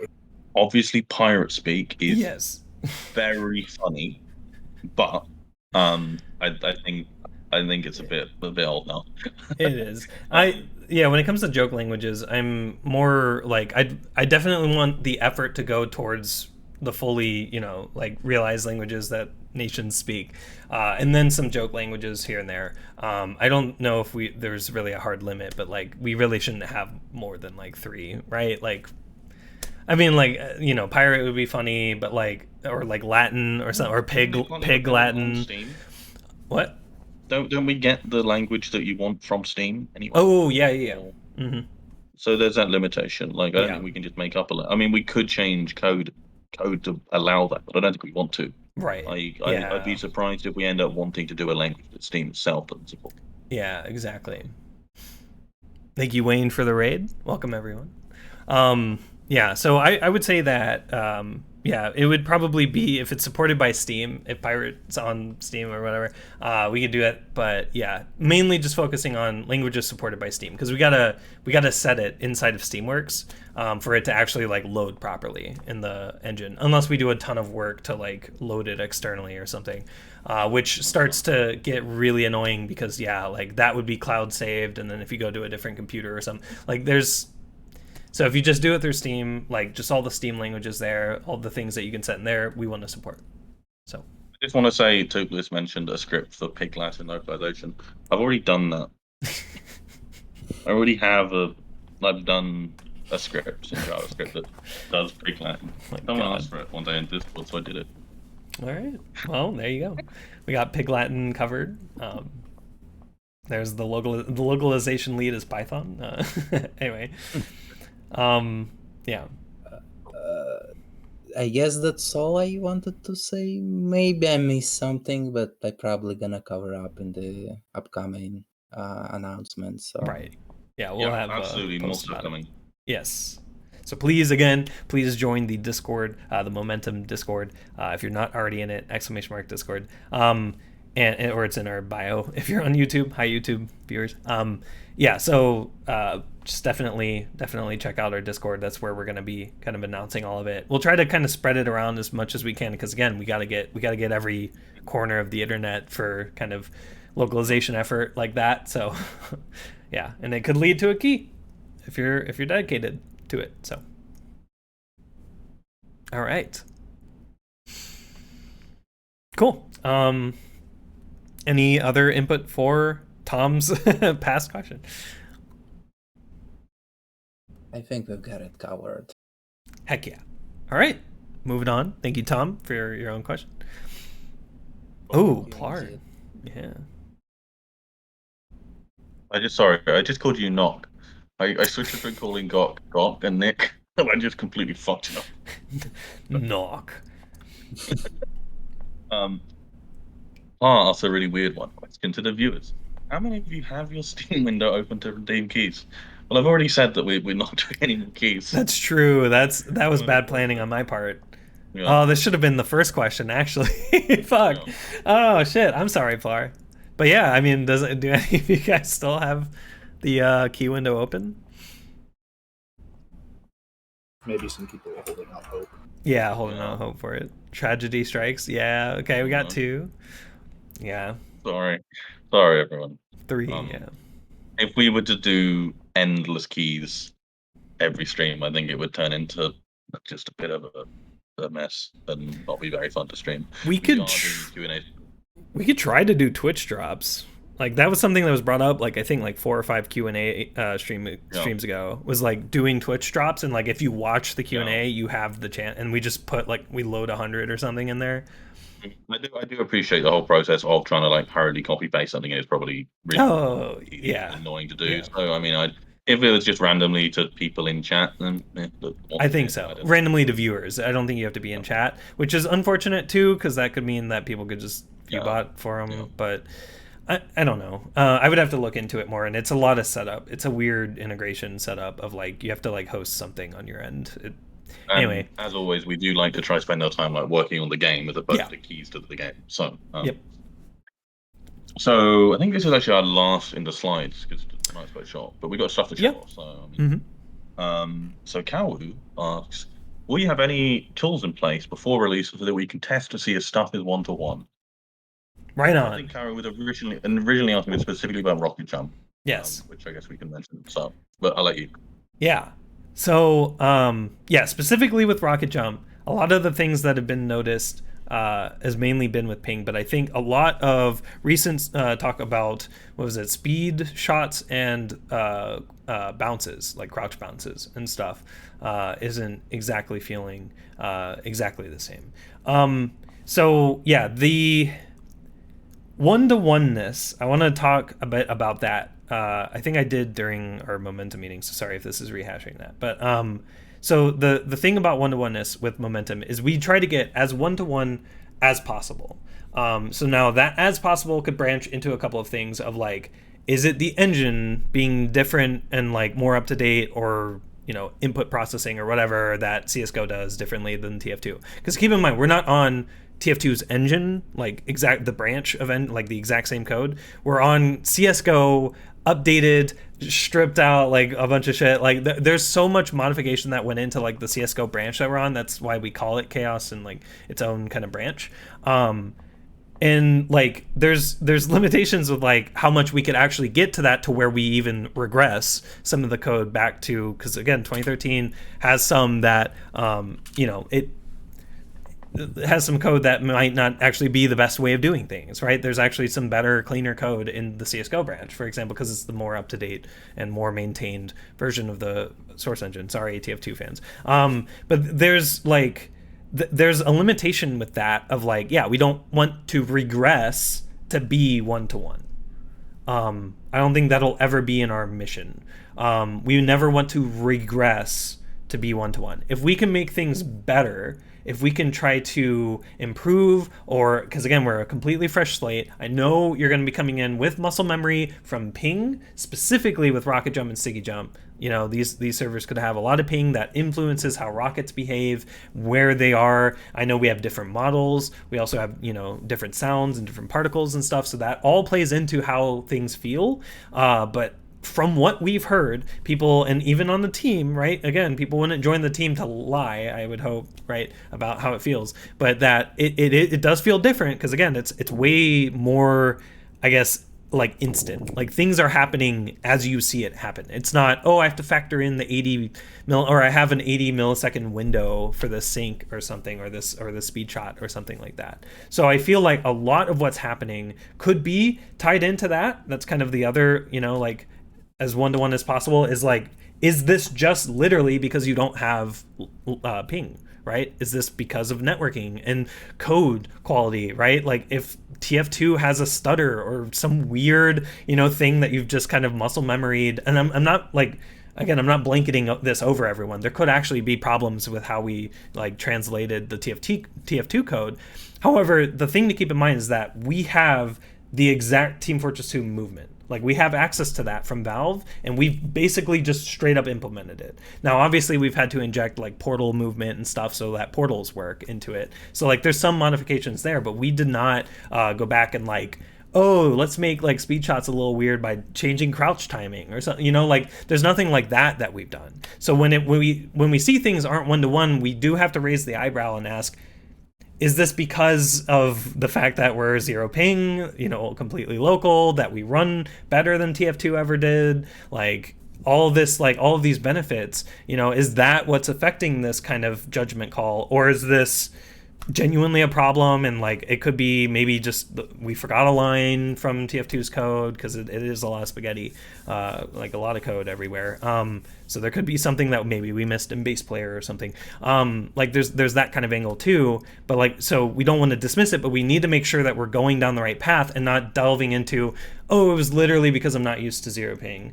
Okay, like give me a month and I'll come back and be okay. Speed shots were a really interesting one that was mentioned in chat, in that like, yes, given how close we know the rocket launcher stuff is, yeah. I think CaWu wanted to look at this. I mean, it'll be interesting to look into it more. But I don't know. I don't play as much rocket jump as some people. I can do speed shots. I don't know. Yeah. It seems so likely that it is ping related, given how we know those mechanics are the same, and that there's quite a clear reason why it probably would feel different because you're playing on zero ping. Yeah. And I mean, that's the thing too, is like, I would really hope that, we're hitting all the right things. Like, I'm hoping that there's nothing that we're like just assuming is correct, because there could be like, oh, what if the rocket model is influencing its bounding box, and because we have a slightly longer one or something, oh, it's like blowing up earlier or something, like things like that, where we're not really considering just really minute things of like, wow, I didn't really think the rocket model was going to affect this, or something, right? Like, that level of kind of detail is what we want to pay attention to, because that's very important. I believe we even made Conc like specifically, like we had to very specifically make the Conc behave a different way than TFC, but as consistent as TFC, if that makes sense. Because again, we're not in gold source anymore, and we want you to be able to customize models to be literally whatever. And if you've watched my old dev streams, I have a highlight of me changing the sticky bomb to G-Man, for example, and it working like a sticky bomb, like normal, right? So like that level of kind of like, we need to make sure that we have everything like being able to be customizable and still behaving as it should with the stock like things that people are used to. So yeah, and specifically with speed shots, I believe, CaWu did look into it, but there was also discussion about how it felt more consistent or like easier. And what I want to kind of paddle back to people is that a bad thing? And that's the thing to keep in mind, is like, is this technically bad, right? Is this a bad? I mean, it's not the level of like, okay, auto hop's enabled, good luck, like it's not like that. It's in the level of like, okay, because everything just feels more consistent, is that a bad thing? Should we go back to the slightly inconsistent feeling, if we even can, right? Like, so that's kind of the dilemma that we get put in every time we feel that, or we hear about, hey, this feels easier, or hey, this feels harder, or like anything like that, because it's just like, like there could be plugins on servers that you don't even know about, that we don't have, right? Because we don't have slope fix that boosts you up a slope if you hit it at a specific, like there's stuff like that where it's like, of course it's going to be harder because we don't have that. Like there's levels of that where it's like, okay, how much one-to-oneness should we get with like what used to be the norm, what is the norm right now? And so a lot of what we're trying to do is really just pick something that feels good, just consistent and good. No RNG, We want to get rid of all RNG. The sticky launcher doesn't rotate your sticky bomb in different directions. You can shoot it consistently. You can shoot rockets. They will always end up in the same place or whatever. I believe there's going to be a fix for the tracing for over 2,000 units so that it'll go in a straight line directly to where you're aiming so that you don't have to account for that weird 2,000 unit offset where you're aiming. So yeah, there's fixes like that we can do now that we have engine access, legal engine access to do it, and that we will absolutely exercise that. We will definitely try to make things more consistent and easier if it makes sense to. And in this case, right, with things feeling better, right, the question of, okay, like how much one-to-oneness do we really want here versus like this, if this is feeling good and this is feeling like better than TF2, kind of our goal as a game, right? Like kind of our end goal of like, we want you to be comfortable on this platform. You want to be able to have a consistent speed shot experience. Yeah, so and realistically, right, like one-to-one's great, like it's a great starting point. And I think that's what we absolutely strived for all of these game modes. It's a great starting point, but we're going to have to make changes in some instances, right? Like we are a completely fresh platform on a completely different engine in some cases, right? Like completely different engine branch that has different ways of how it handles engine frames or how it handles, input polling and stuff. So it's like there's literally things that we cannot make one-to-one unless we were to revert our engine back to like the Quake days of, like input polling or something, right? Like, so, and in some cases we are still on Quake days levels of stuff. So it's pretty interesting, but yeah, so sorry for rambling too long, but it is more of a project kind of question because this has come up a lot. And there's a lot of people that just don't talk to us about how things feel, which we feel really bad about because it's like, I know you guys like to probably shit on the game in your private servers or something, but like we're in development. Like we want to make things feel good. Like if things don't feel good or it feels like too cheap or too easy or whatever, like we can look into what's feeling wrong. If there's consistent repeatable steps that we can do or that we can take advantage of and fix, we want that, right? That's why the game is in public playtest, right? Like I really have to emphasize that we have had, quite a few cases of people from like other servers or whatever who we've heard complaining about how like surf is or whatever in Momentum that we have never heard from.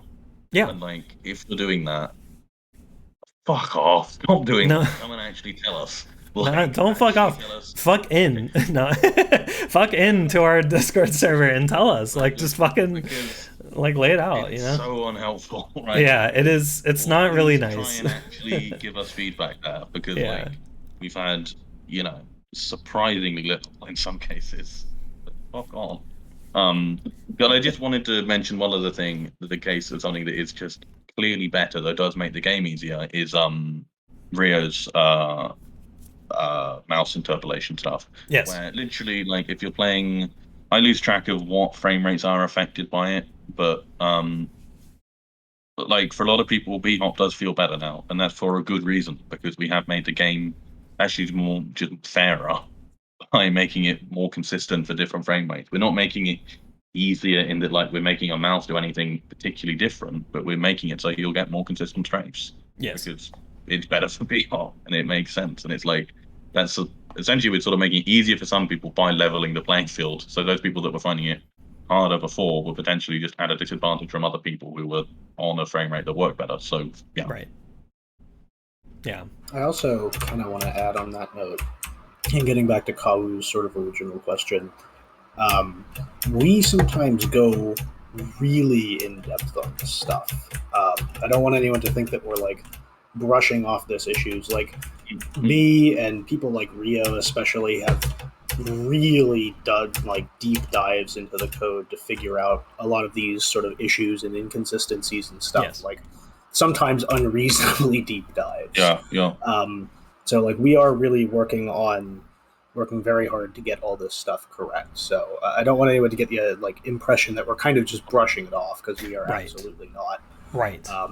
And yeah, like CaWu asked, if we'll have tools to sort of look at the difference. I don't know if we'll have tools specifically. I think Ildprut said that they're working on something, so hopefully we can work with them. But like, rest assured, like, we do unreasonable amounts of work to get this stuff right, because that's what the game is all about. It's Momentum's not like another game where you just sort of like get it good enough to ship.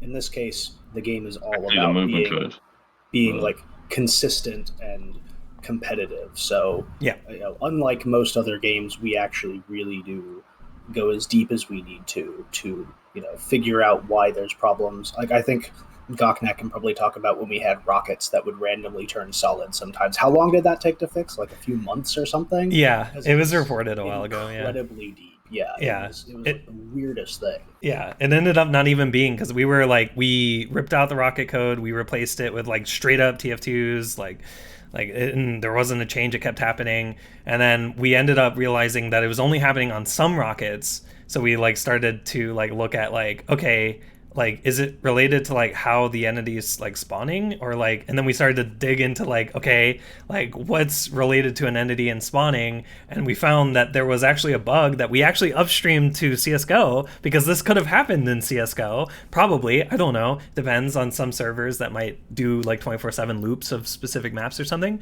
but there's actually an overlap where if you spawned in any entity, right, so shooting something to spawn like a temp entity or anything could actually overflow its entity integer or like entity index to be a static prop, and it would be interpreted as a static prop, and then you would collide with it. So that was what was happening, is you would shoot a rocket and you would literally spawn a static prop at your feet and be stuck in it, and like it would like, it took us so fucking long. Bray did excellent work with like host timescale and figuring it out like deeper there. I think also, I don't know if Slidey also helped there too, but it was yeah. I mean, you think it's like, oh, it's the rocket code turning something. No, it's fucking engine shit, and it turned out to be something really deep that we fixed. And again, right, like if that wasn't said to us, if that wasn't brought up, that would have probably very rarely been reported or brought up, and like we would have just been like, oh, it's probably a cosmic bit or some flip or some shit, and like, no, we were able to dive really deep into it. So just wanted to sideline that to give you guys some context on that, because it was fucking nuts, and we're so proud to have fixed it and then upstream that fix to CSGO, because it was actually, it was going to affect them too if there was any server that did like a constant loop on a map or something. Yeah, I don't know how much we've said about it or are going to say about this stuff publicly, but Rio especially has been doing a lot of work recently getting the game to be like really consistent, and it is seriously impressive. Like, huge props to Rio for like the really crazy sort of deep fixes they've been doing. It's going to be really beneficial to the game, I think. It's stuff that you'd never even think about, but because we're looking so closely at getting the game as consistent as possible, it's going to be just better for it. We've even probably, Rio's even probably fixed a bug with the sticky launcher, having a 1 tick longer delay than it should have, which is actually, I think, has been noticed by sticky jumpers before, and we've kind of also been like, oh shit, like that's probably our buffer code. But no, it was, well, probably related actually. But anyway, excellent work by Rio to make the game consistent. The only thing we have left is vPhysics, and that's, hopefully we're gonna have awesome news about that soon too. So we are doing our part to make sure that this game feels great, as deep as we need to go, right? Any bug, no bug high or low, right? We'll squash them all. Tell us if it does feel off, please do tell us. It's not please tell us. You don't, but we really do need to know. Like if B-Hop doesn't feel right, Surf doesn't feel right, please do give us like as much information as you possibly can. Like it might well be that it's just not like that. It's ping related, less likely for B-Hop, or the mouse interp or So but there could be reasons why that we'll give you, but but we'd rather not have it be hidden. Very good point. Cool. I think that sums up that question. Thank you, CaWu. There's no more. Were there any chat related ones? Doesn't look like it, and none asked during the stream. Great. Cool. All right. I think that's it then. Yeah, we all notice a single tick. Fuck. Okay. That is, yeah. I mean, we say tick as if it's like, oh yeah, it's like it's a little tick in the, no, it's like 0.015 seconds. Like if you can notice how long, yeah, it's nuts. Yeah, it's muscle memory there. Okie dokie. So yeah, that was half the time, yeah, hour and a half. So again, shorter stream, but hey, if you guys have any questions that you'd like for us to answer live like this, please ask in our Discord, !Discord, also in our bio, right? Check it out. You know, it's a cool place to hang out if you care about the game. But yeah, all right, cool. We're gonna move over to showcasing a bit of the work that's been done and about to come out to a Momentum mod playtest push near you. Let me get over to the proper scene for that. Cool. All right. So yeah, oh man, where do I start? Okay, so I guess we could start with I'll start with Tom's stuff because that's going to be extremely apparent when we go in game, and then we'll talk a bit about some of the Defrag stuff while you're here, Lumia, because we have like all of that merging in, and you can talk about kind of like what we're gonna do. So yeah, I guess I'll go in. I don't want to get distracted with a lobby quite yet. We'll join a lobby though after we go through what we're going to talk about. So I'm just going to load up a map here, and hopefully this works all right. This is the stuff that I was taking a bit of time to set up. So do I need developer on, by the way? I was going to turn off. Okay, I was going to turn off. So basically fun. Okay, cool. Yeah, all right, so it shows up on stream. Okay, so this is CGAS, but I'm gonna turn off timer. So you can see my HUD's pretty frigged up. It's pretty messed up, not gonna lie. But that's because, and some of you may have been watching Tom's stream that they've been doing over the past couple, I think, weeks, right? Week. Oh no! HUD customizer API load HUD layout not defined. HUD customizer API. Oh no, did I not rebase? No, I think I might have done my red branch slightly wrong. I think you can just skip it. Okay. Ignore or continue? Object. I hope. Yeah. Okay. Let's just dang it. Oh no. Okay. It might not work then, if that's the case. Okay. Yeah. So should I recompile really quick? Because I could probably do that. It might be that the branch I push is wrong. I think customizer API. Was it renamed? Was the HUD customizer API renamed? I think there might be a commit on the red stuff I didn't push. I would know how to fix it in the JS. You'd have to work with the JS file to do it. Dang. Okay. Gotcha. It's quite easy to do it in the JS, but it would actually be quite easy, but you would have to work. Okay, that's fair. That's fair. Hey, it's all work in progress anyway. That's kind of the fun with showing stuff live, right? So it's actually a single line. We could do it very quickly if you want to change the JavaScript. Yeah, I can do that. Okay. So it's going to be in Panorama /HUD/customizer.js. Okay, one sec. Live development. All right. So HUD, was it customizer?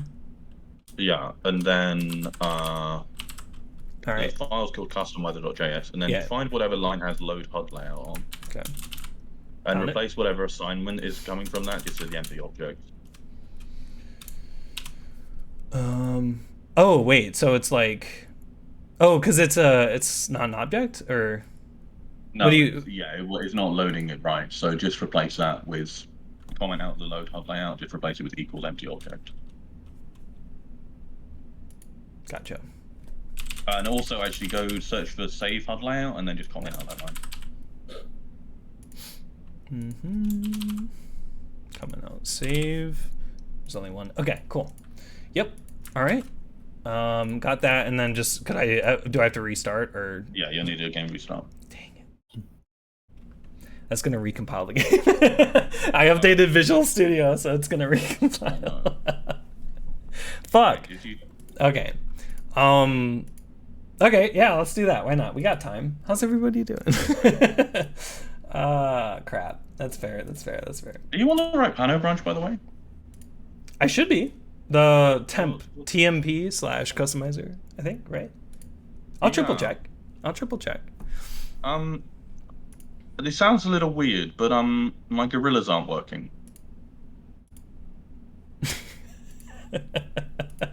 God damn it. Are you sure it's TMP and it's not like something else? Because I think I saw like 2 of them. Is there a change to main menu.js in that commit? In the temp main menu.js. Let me see. No, I don't. Oh wait, no, there is. Yeah, there is.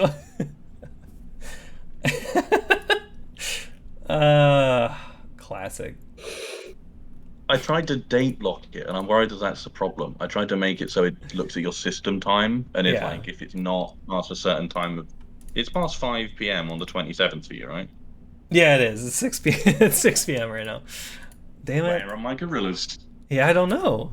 It might be because it's just broken. I did get some errors when I opened the map selector. I think that might be related to it. They're in like maybe. Vector and stuff. Okay, here. Let me. It'll be a JS error. All right. Let me. Okay, I'm gonna recompile the game while this is open, so I can like kind of run around. Classic. Can't have a showcase without something going wrong. Yeah, this is gonna be pushed to you guys tonight now. Yeah, we'll fix this. The customizer stuff that I was gonna show off is pretty cool. It's a kind of like it's kind of like a what is it? Like in-game HUD editing, like and it uses like a grid kind of system to be able to align things exactly where you want it. It's going to be really nice for people to be able to just put things exactly where they want. Wow, Visual Studio has a what's new page now. That is impressive. Great stuff. Yeah, so much. Yeah. When are we moving to C-Line, by the way? After the CMake port first. Yeah, I know. But why?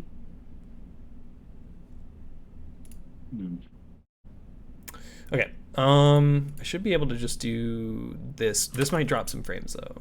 Let's see. Okay, I will have to unfortunately close the game real quick. Oh yeah, chugging. It's chugging. Luckily, it's just CPU that's chugging. We'll go back to this.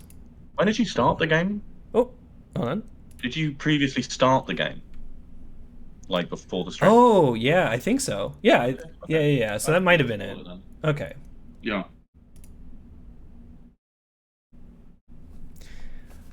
Oh boy.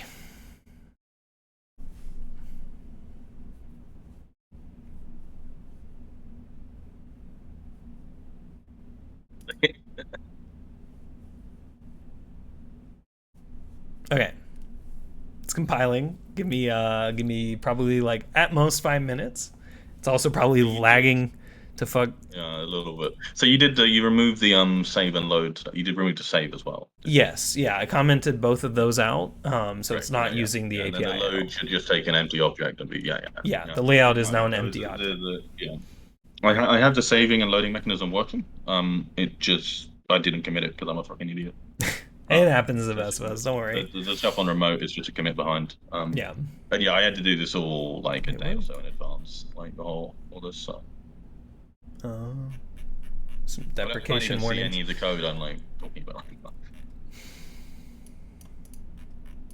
Oh, man, love it. Visual Studio update. You gotta recompile everything. Yep. Oh man, I completely forgot I did that. Rude. Yeah, so we'll be back in game in just a moment here. Just waiting for it to finish compiling here.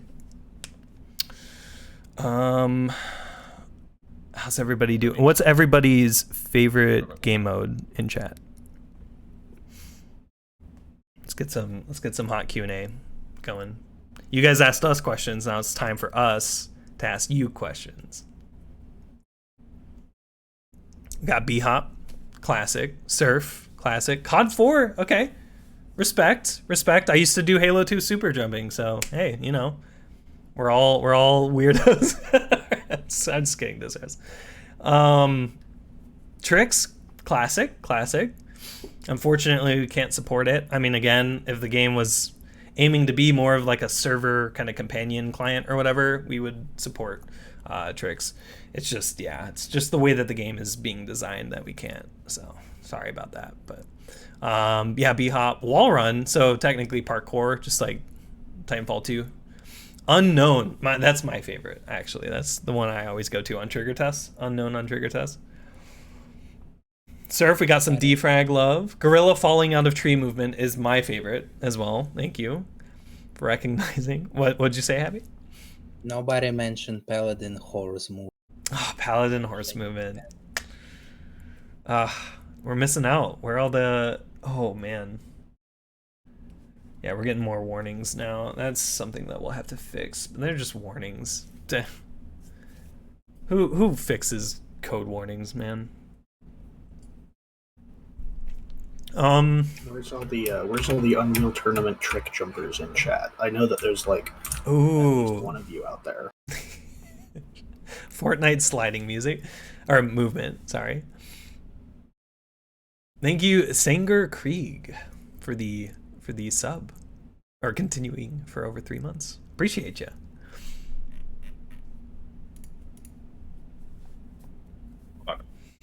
Somebody's mentioning con jumper. Are we talking about the code for rocket jumping or just jumping? Because like slope movement thing. Yeah, it's weird, but I mean, I've never done it. That's the thing. I think I've tried. I like tried to do jumping on Xbox back when I was a cod head. Back when I was a codder. Little codfish. I've seen some videos of that, and it just kind of looks like they bounce up and down in a weird way. Like you had a slope. Some very weird collision stuff. Or yeah. Yeah. I wonder if we'd be able to do it. We would probably have to port their entire collision, though. I don't know if it's possible. Or weirdly sort of fake it, like. Yeah, I mean, it depends on if it's a collision problem or like a movement code problem. Because I mean, if they didn't modify like. If they're just brushes or something, yeah, and it's still just the Quake, box tracing stuff, then if it's just in movement code, I guess we theoretically could, but good luck doing that without the source code. Based, yeah. Hugely FPS based, yeah. So that's definitely that sounds like collision. Heavily Quake engine, yeah. I mean, source definitely comes from Quake 2, Quake as well. Yeah, Quake 2 actually. Just out of all the Quakes, Quake 2. There was like a tiny handful of Quake 2 code in Gold Source. I think that's it. I'd believe it, yeah. Yeah, there was. It was like networking code or something like that. It was something that like id sent them early on in Quake 2's development. Yeah. Half-Life. Oh, no shit. That's cool. Yeah. Oh. Okay, I think we're almost done with recompiling all fucking 140 projects. Yeah, God, you've done the whole. It's the whole thing. It has to recompile.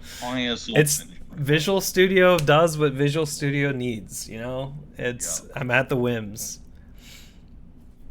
It's not too bad though on my PC. It stutters. I just have to probably do some CPU limiting so it doesn't fucking tank it. I think Visual Studio is supposedly improving that soon. I hope. I sincerely hope. It's way overdue. Like, it's ridiculous. I feel sorry to the people working on Visual Studio. Do you think they look at like the VS Code devs and like feel envy? Because Visual Studio is just the most like ancient. I mean, I think Microsoft teams in general probably, yeah, constantly envy of each other. Super clean, like.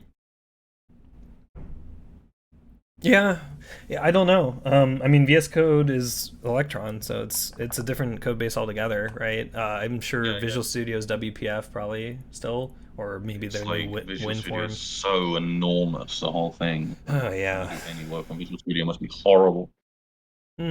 Yeah. There's just a lot of features and stuff, right? Like it's when you get down to it, like when you compile and stuff through Visual Studio, you're actually just invoking like MS Build. Like it's not even Like Visual Studio But there's itself still isn't the fact doing that that. like there's still.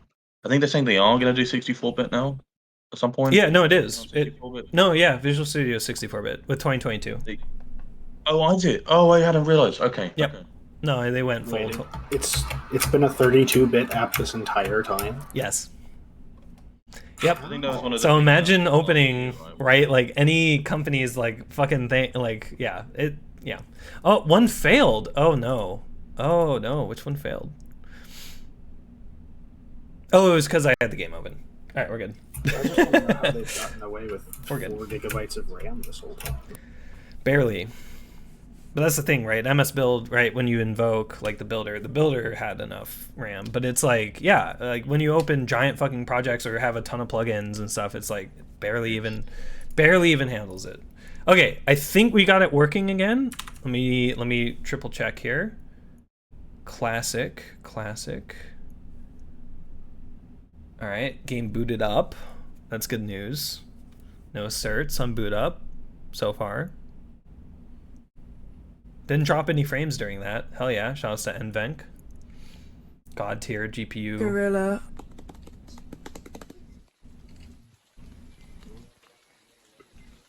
I don't see the gorilla, but I hear him. And he just fell. God fucking damn it, Tom. Why is the learn section pop up? No! You see it? Yeah, I do. Okay. Restart your game and then screen share it so we can. Why did it happen twice? Gorilla. Why is this saying gorilla?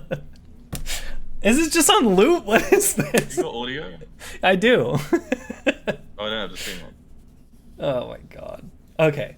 Yeah. So we're gonna You go around a bit. Gorilla. fucking god. No. How do I get rid of the gorilla? You'll see. Alright. Just keep Gorilla. experiencing. Gorilla.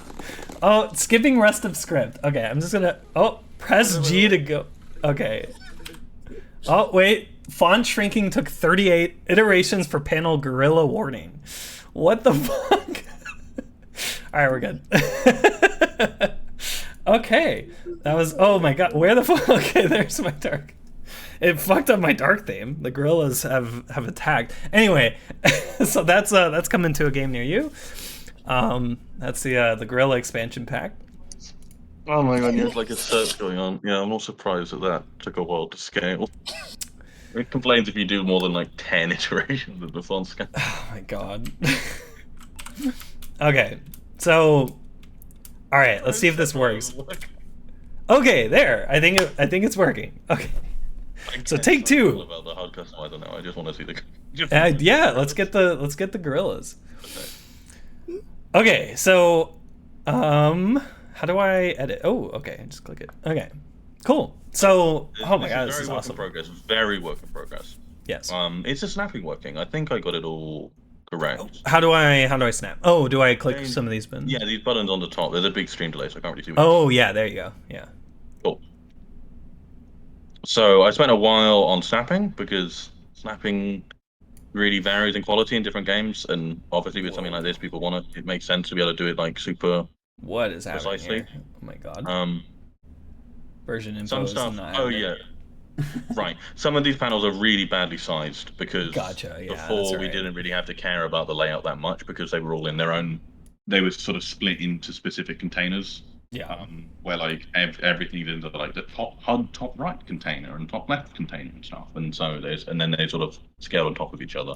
What we're moving to is actually something a bit more like the old like VGUI based HUDs. A lot of like the tech series stuff is really jank. It will get improved in the future.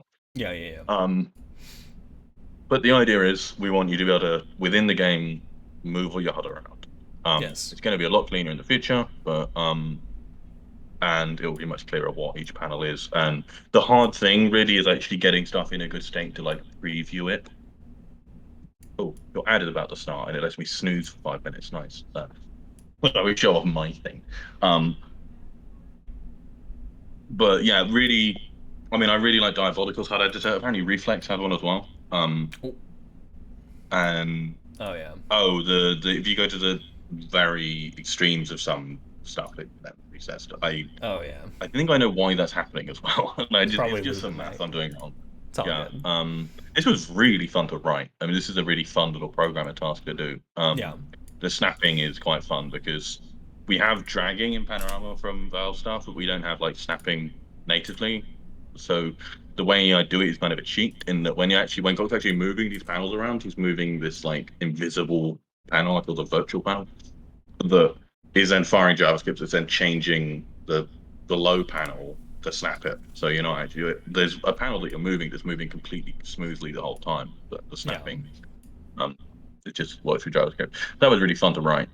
I took way too long on it. I was getting really confused by some stuff. But yeah, I'm pretty happy with it. And you'll be able to like change the grid size as well. There'll basically be like a dedicated UI panel for changing grid size, for like selecting what HUD items you want to see at one time. So if you want to see like the Conc charge bar, like in any mode when you're configuring it, partly because you can configure this without actually being in a game mode. So we need you to be able to see all the UI elements you could want to see, potentially populate it with some miscellaneous data. So it's like a bit more clear what stuff is.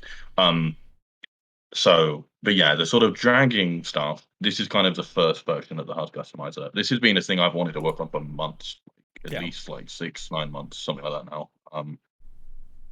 I think since last October, I think, so getting almost a year now. And this is sort of being able to just move everything around. It's the first iteration. In the future, I want to expand this to be able to actually change the styling of a lot of stuff. I have quite a neat way of doing it, I think. It just will need a decent amount more programming work. Maybe not even that much. It's kind of just a way of, you just need to be able to expose certain things and then draw a nice UI for changing it and do that sort of dynamically based on the different panels. That's definitely something I want to do. It's just, I think for 092, I'll basically just be doing the dragging stuff, and then in the future we'll be doing more sophisticated customization and things like being able to change like the overall font, stuff like that. Being able to do that from in game would be really cool. I don't know if we'll do that because then we don't want to query OS font, stuff like that. That'd be kind of goofy. But maybe we just have a list of fonts you can choose from and let you pick one of those. That's sort of cool. So there's tons of potential here. But the basic thing that I've always just really wanted is letting you drag stuff around. The main reason is just because I'm incredibly lazy and I don't like having to decide where everything goes by default. So I just figured I'd just let everyone decide for themselves. Yeah. That is genuinely the case with HUD comparisons. I can't decide where to put it. So. Yeah, we'll have like a default layout for sure. Like by default, like you'll have a decent one, but in the top left corner. Yeah. So like that's the thing is like we'll have a decent one, but we really want you guys to be able to customize the HUD however you see fit. And then we'll also this will get saved out to one really small little file that will be easy to share. So maybe we'll do some sharing mechanism, kind of like the import-export dialogues we have in settings currently. Through our website, it could be stored in your replay or profile. It's all just setting. Like it's just numbers, right? Like for each of them. So that's the thing, and especially now we've got it in CaWu 3, which is like basically translates very cleanly to JSON. Then, transferring that stuff is really, really easy. So yeah, I just think this is a fun little feature that I've been wanting to do for ages. It's kind of something where I need to sort of force myself away from it to do more important pressing work, like the localization stuff. But this is just like the most fun to work on and something that I really want. As a CFC I said that this is really nice. Good. There'll be, if you want to do the really in-depth stuff of changing like the actual layout of everything within like the actual core files, rather than use like res files or whatever we use. Most styling is done in SAS, which is CSS, like web stuff. Well, SAS is a preprocessor for CSS. You can obviously do all that stuff as well if you want to customize all that. I guess just for me as a UI designer, but also as someone who cares a lot about UX, user experience, making it so this is easy for people to access is kind of, for me, it's kind of as important as making it possible to do in the first place. Right. It's really nice, I think, to be able to just boot up the game and in the first half hour just do this. Dick gun. Thanks, Al. I just remembered a really good example. So when Diabotical launched in beta, which I'm afraid I haven't really played Diabotical since, one of my best memories of when Diabotical launched was within like a day, people were making custom HUDs and sharing it, and the HUD editor was so popular. And I was remembering really impressed by that thing. And so the fact that like if you put this out and like loads of people will use it, even people that don't necessarily do that much like game customization stuff, that really appeals to me. So I hope we can do that with Momentum. Again, that will sort of be the second iteration when we really expose all the fancy styling stuff. And for now, it's mostly just going to be the layout, the positioning, and everything. But yeah, there's a lot of potential here. It's going to be really fun to work on this more. But yeah, anyway, I've rambled on.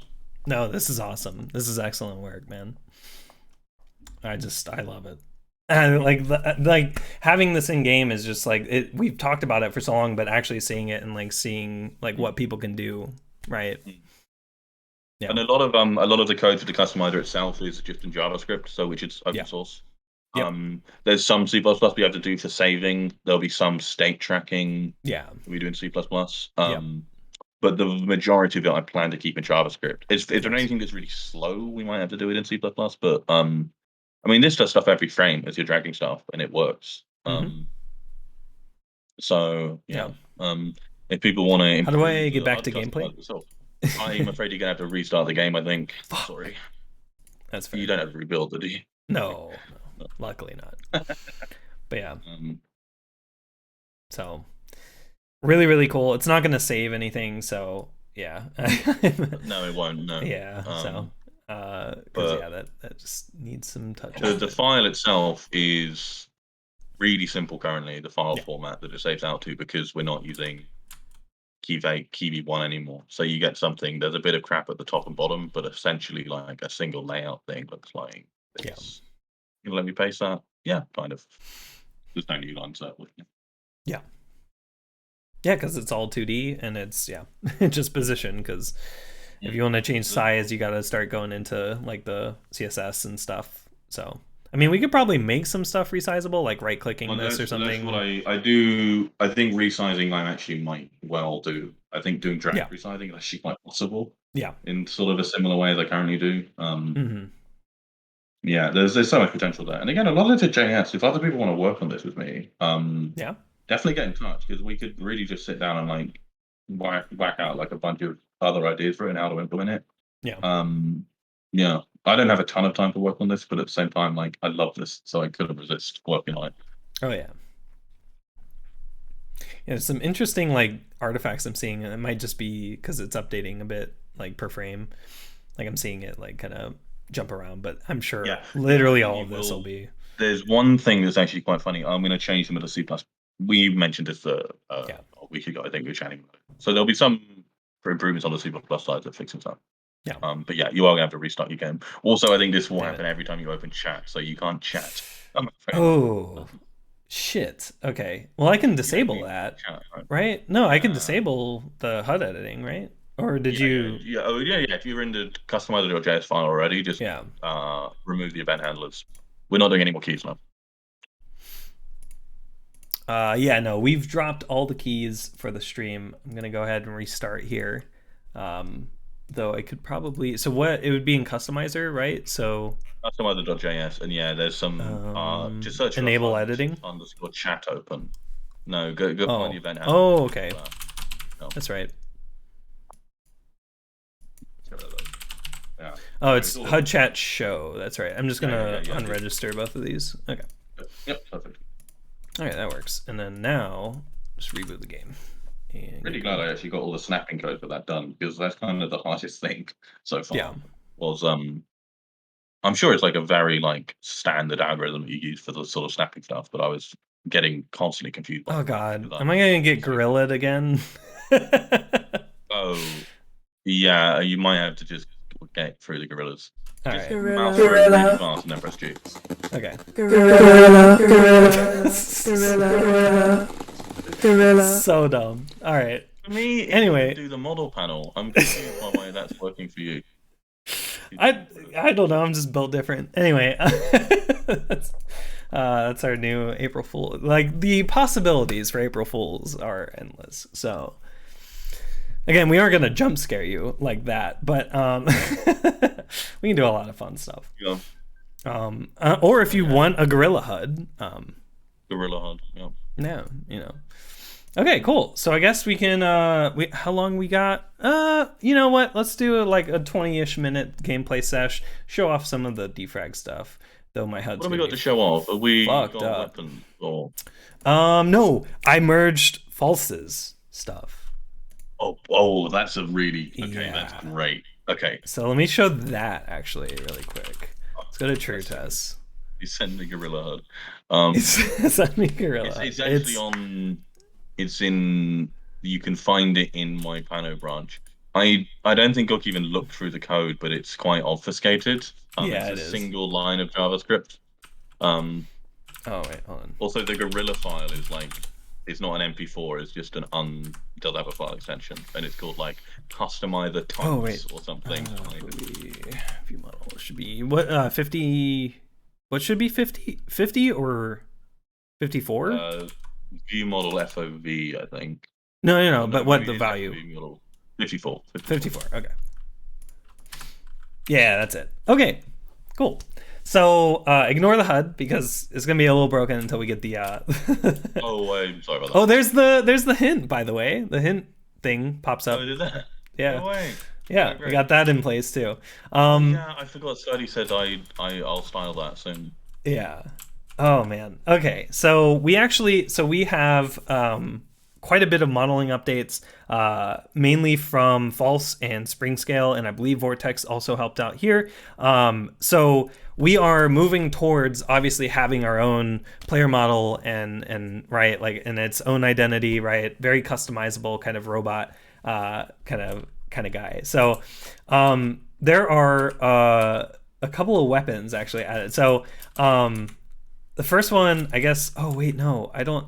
Oh no, I'm not gonna be able to see the weapons that I have. So we'll probably go through and just manually give all of them. So Spring Scale was on the team doing animation work, but is currently fully employed and can't like work on Momentum and her job. So unfortunately, right for us, but she did grace us with a lot of really great animation work. With the like weapons at hand here. So we do have new hand, gorilla hand. No, we have normal hand, player model hand. So this is our pistol. I believe it's been updated, right? Or is this the same model and now we just see more of it? Yeah. Okay, yeah, we just see more of it. And yeah, so we have we have our old shotgun. We're actually going to be we're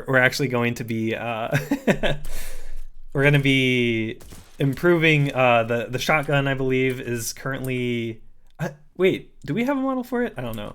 Oh yeah, and then the knife was also going to be improved. Oh yeah, the grenade. I forgot we had like a normal grenade. Oh my god, that is probably the best model in the game. It's the best model. Anyway. It's a cylinder. It's just a cylinder. Oh, and that's sniper. Yeah, we have a railgun because again, Defrag's gonna have. So this is the new machine gun. So it's gonna be the plasma as well, but it doubles as the machine gun. The plasma's separate. Plasma. Oh wait, no, it is. Oh shit. Yeah. So this is specifically the chain gun. Okay. Yeah, the machine gun doubling is the plasma No, gun. It's just a temporary thing. Gotcha. That's right. For Defrag, I think it's the Defrag variant is a rocket launcher. This is all in Team Showcase, by the way. Yeah. And the machine gun and the plasma. I'm forgetting if there's something they're missing. I'm gonna go to a map with some CSM because it like casts shadows, I think, on it a bit. Yeah.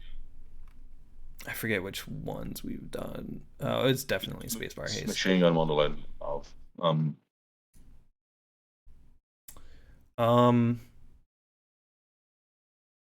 Defrag weapons and B-Hop is very cursed. It's just Grandpa saying hello. So this is the old plasma, right? This is the plasma, the current machine gun. That's like Oh wait, am I not? No wait, I'm in mapping mode. But I don't know if I can select all. Oh. That's that is not the rocket launcher.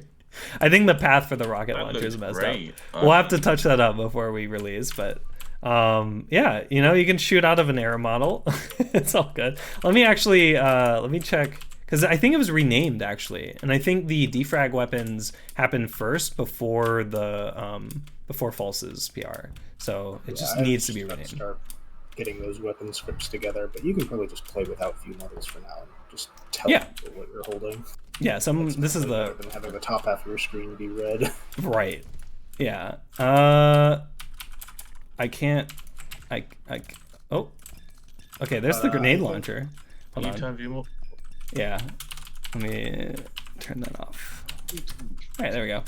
But yeah, people have been asking for a little while, when are weapons? And the answer is right now. Yes. So this next update. Defrag rocket launcher, is it? Say again? No, sorry, you continue. I'll shut up. Yeah, so what Goknak's showing off right now is this next update is going to add the initial versions of the defrag projectile weapons. We're going to do a little bit of work and get those models fixed up before we push it to Steam.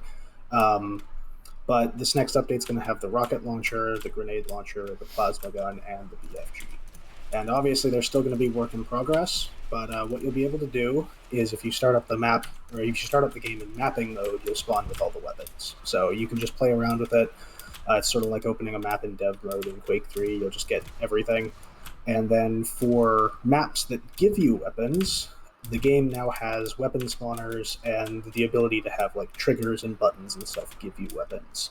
So porting basic maps that use just like a handful of weapons and don't really use ammo or quad or anything like that should now be possible.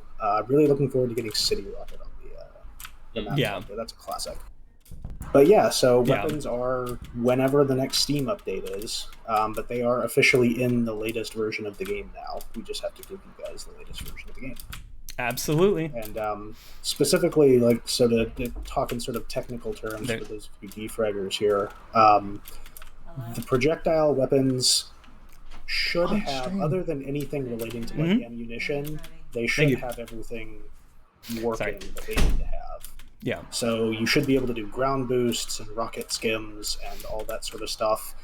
So really looking for feedback on that. Obviously, I know that without any weapon maps ported yet, it will be difficult to give feedback on them. But if anybody feels like just loading up in mapping mode and playing around with them, that'll be there. So yeah, really interested in how plasma ground boosts and stuff feel now. I think it feels pretty good, but I'm not a weapon pro yet. I'll get there someday. But yeah, we also have the switching behavior, so you can like press a key and it'll sort of buffer your input, sort of like Quake 3 and some stuff like that. I think there's some kind of obscure like VQ3 animation skips that aren't implemented probably. But yeah, just basically looking for the mechanical feedback on the weapons.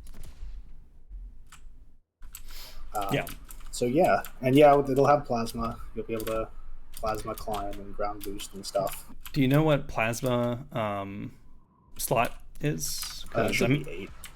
Oh, 8?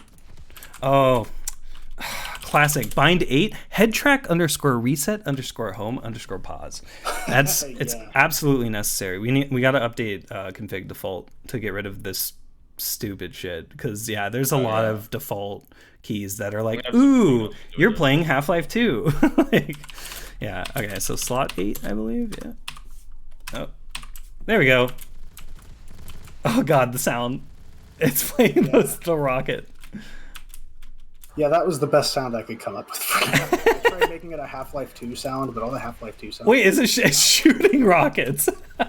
Yeah, it's shooting rockets, because we don't have a plasma projectile. That's right, yeah. Those oh my god. Should be equivalent to, plasma.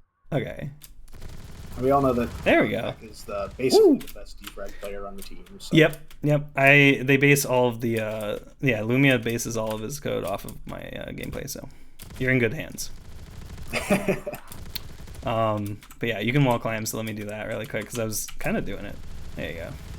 Speaking of plasma gun, I might or might not made some really basic sounds for it. Ooh, that's right.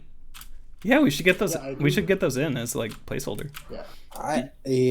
Like from what I did, it's a great one. It's like one of my favorite. What I've done.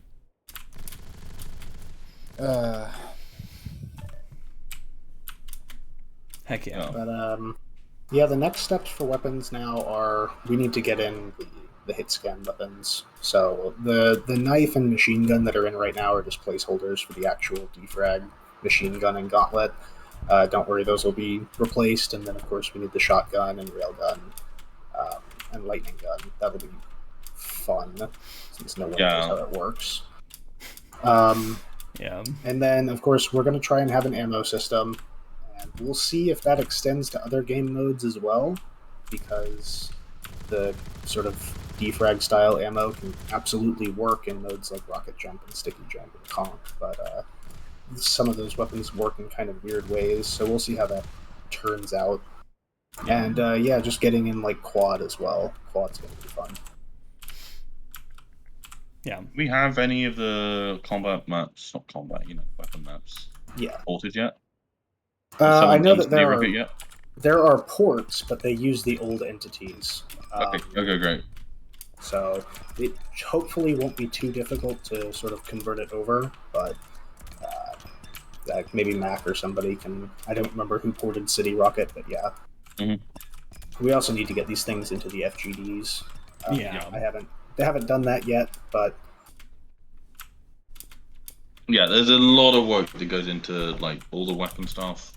But like, because you got all the code, you got all the assets, then FGDs and weapon scripts and stuff. So like, there's a lot of different stuff in like 2-3 different repos. Yeah. Yeah, and I think that this, to give an idea of how much work this has taken so far, I think I started working on this back in March, and there were long periods of time when I was moving or doing schoolwork or something, but there was also a lot of review because there's just a lot of code that goes into this. I think we ended up with 77 review threads on one of these 3 merge requests. And also, I just remembered this, because this is Merge, right, Goknak, the vintage physics? Oh yeah, that's right. So for those of you out there who are fans of Quake 1 and Quake 2, there's a 3rd physics mode coming into the game now. It should be Physics 2. Yep. As we start from 0, of course. So this is primarily based on Quake World. If you're a real boomer and you've played Quake World Deathmatch, oh god, is not. What? How do you? Pretty similar. So this sort of works like B-Hop, just sort of like AD strafe. Like okay. Since of course, like pretty much every modern Source game's movement is based on Quake World, so it's familiar, but there's also a lot of differences. But you don't do the normal WD, WA. Yeah, no, W doesn't do anything. It's like B-Hop but with lower air acceleration. Gotcha. Portal 2 bunny hoppers are gonna come. Where are they at? Well, I think that, if those people out there who are like really looking for Half-Life B-Hop and stuff, this might be something that they find interesting, because it kind of feels the same. It's not the same, it's not a replacement, but it's kind of similar. But yeah, this is both very different, but also has some similarities with VQ3 and CPM. I think it fits in, but it has really a very distinct identity. I can give a more detailed write-up of all the different features and mechanics and stuff like that. But yeah. I love how we get these like fancy new models then, and now Gorky's just playing this like the broken old machine. Old machine gun with shooting rockets. Al, classic. You only think those ramp boosts are shitty because you're bad at them. Ooh, shots. It's just a skill issue. This is Dick Gun, but it's the only gun you get. Anyway. We have the plasma gun model in the game, right? Yeah. So we'll be able to replace it. There won't be any animations yet, but at least. Did I show off everything inside of trigger tests? I forget. Thank you for the sub, Tomo. I don't know how you'd show off the plasma gun, because I don't think there's any weapons that use it yet, but I'm going to take a look at where the new model paths are and just very quickly get those weapon scripts set up, and then hopefully Goknak, before you do a Steam push, you can grab those so that just PR them. Giant error models. Just PR them in. Will be good. Slick. Somebody asked in chat, Weatherman115 asked Slick. Slick technically exists in the game right now, it's just our implementation's really bad and it needs to be fixed. And fixing it is non-trivial because it's going to require adding a new material property to the game and also changing the compiler, like the map compiler, the BSB. So it's going to be not straightforward, and I haven't started working on it yet. That's going to be, after weapon stuff is really solid, I'm going to go back to the strafe movement, because there are some other things that need to be fixed. Now that we've got Climb World in the game, we've had some people playing that and noticing, like, there's places where you would normally double jump, but in Momentum you have to triple jump and things like that. I think swimming physics are still VQ3 physics, even in CPM. Oh, is this BFG? Oh, the orbs. I found them. Sorry. But yeah, it's Slick is going to be in the game, but like there's this, which is slide, but it's not the same. Yeah, it doesn't exist in Defrag. Yes, Al, we have the BFG. All the projectile weapons that are not part of like Team Arena or something are in. I'm not acting proximity noise to the game. Don't ask me.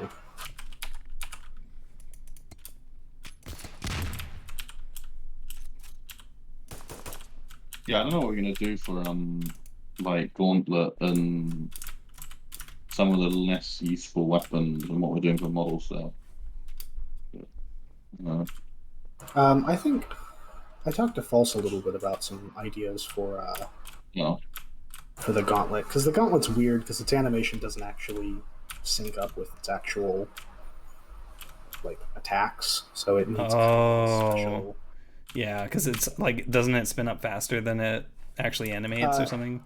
Yeah, so when you hold mouse 1, like the saw blade will spin as if you're attacking, but it won't actually attack anything until you get in range of something to attack. Yeah. I'm scared to go into a lobby, but let's try it. Are you going to be able to chat with people? Probably not. No. Well, you can. It's only the. Oh, the main menu. The main menu one. Oh yeah, no, I should be able to. Oh. Yeah, you got rid of the. Yeah, okay, we're good. It's. Yeah, and all the other stuff is gone. Yeah. Okay. Did anybody? This is the only time we've used register keybind ever. It's G for gorilla. God damn it. We gotta leave the gorilla in somewhere. Yeah, so oh man. We got a couple of minutes. We can go play something. What should we play? Hey, it's Bray. Hey, Bray. We got a bit left, but my dinner is ready, so I'm gonna. You'd go to please play Conc. We play Conc every GameBanana. Wait, please actually play Conc? Yeah. Holy shit, you guys are awesome. All right, let's see what Conc map we playing. Let's go Conc. Every time we go.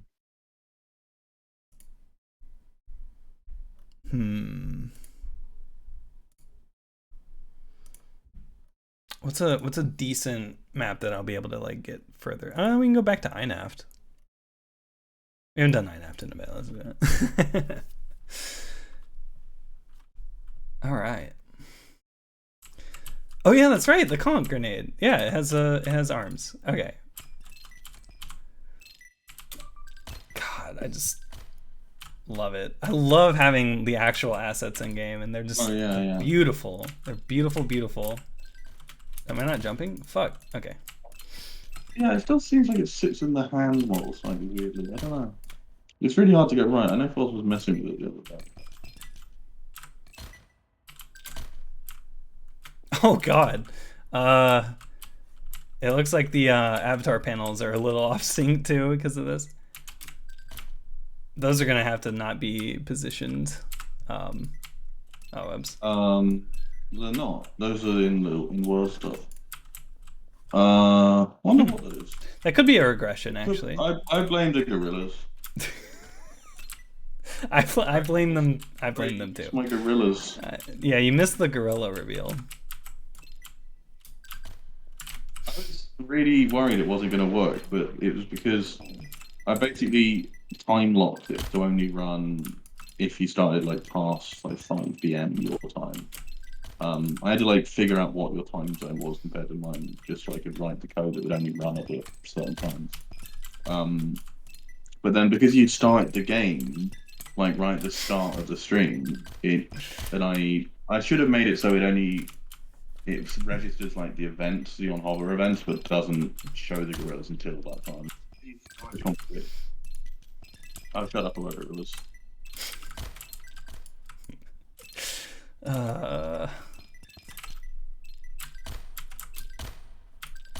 There we go. It's like, what the fuck? I can't triple anymore. Here, just in time. Welcome, yeah.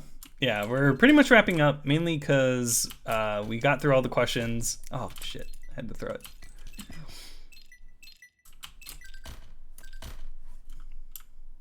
Yeah, this view model is sick. I can't wait until it's all in, too. Oh, my God. Down. But, yeah. Someone asked about release date. We don't have a specific date. Nope.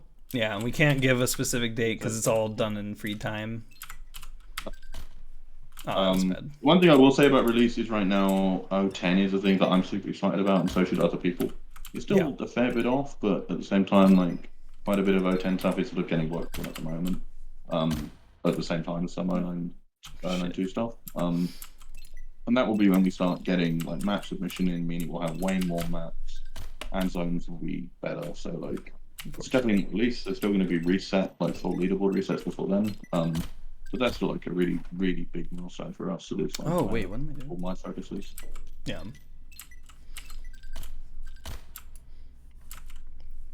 In-game chat does work. My HUD is currently fucked up because I'm currently on a weird branch that's like a pseudo merge of things. So it does work. In the menu here, you can see. Yeah, so yeah, I'm getting made fun of in chat. Gonna show them my true skills, and that'll shut them up. Noob. How dare you? Take it back. Let's see. That might be it. Oh! The texture on this map is great. I forgot. When keys for the playtest come out, every single day we drop 50, and according to Steam, that is completely random. So, yeah, we're apologizing for the wait because there are a lot of people. There's around like 14.5k people. But we are increasing the rate of the dropping as we start to get further and further towards 1.0. But the game will be entirely free to play, public at 1.0. So, damn it.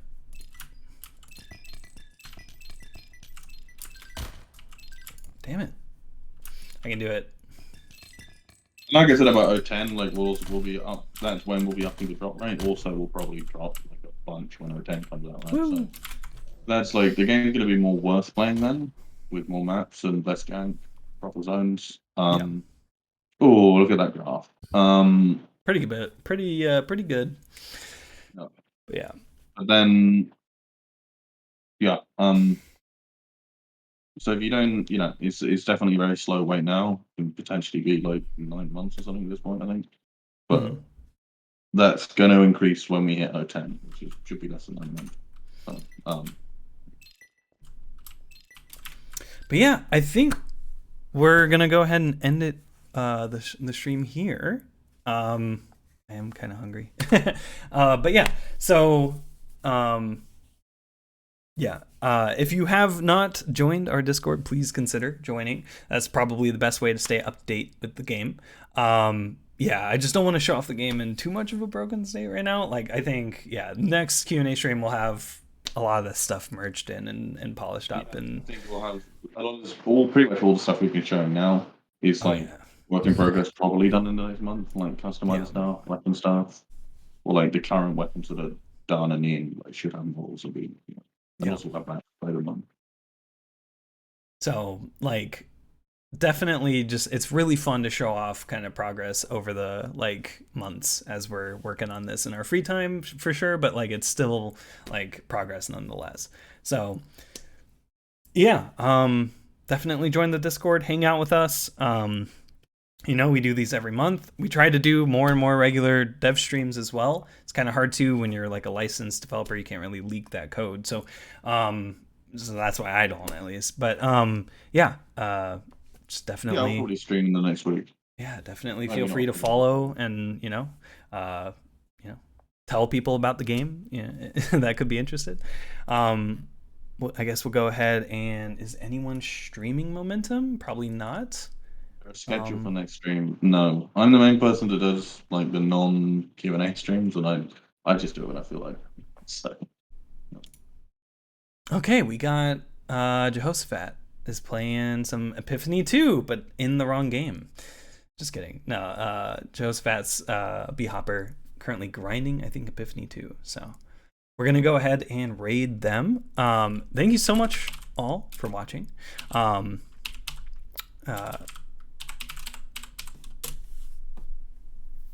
Yeah, that's it. Okay.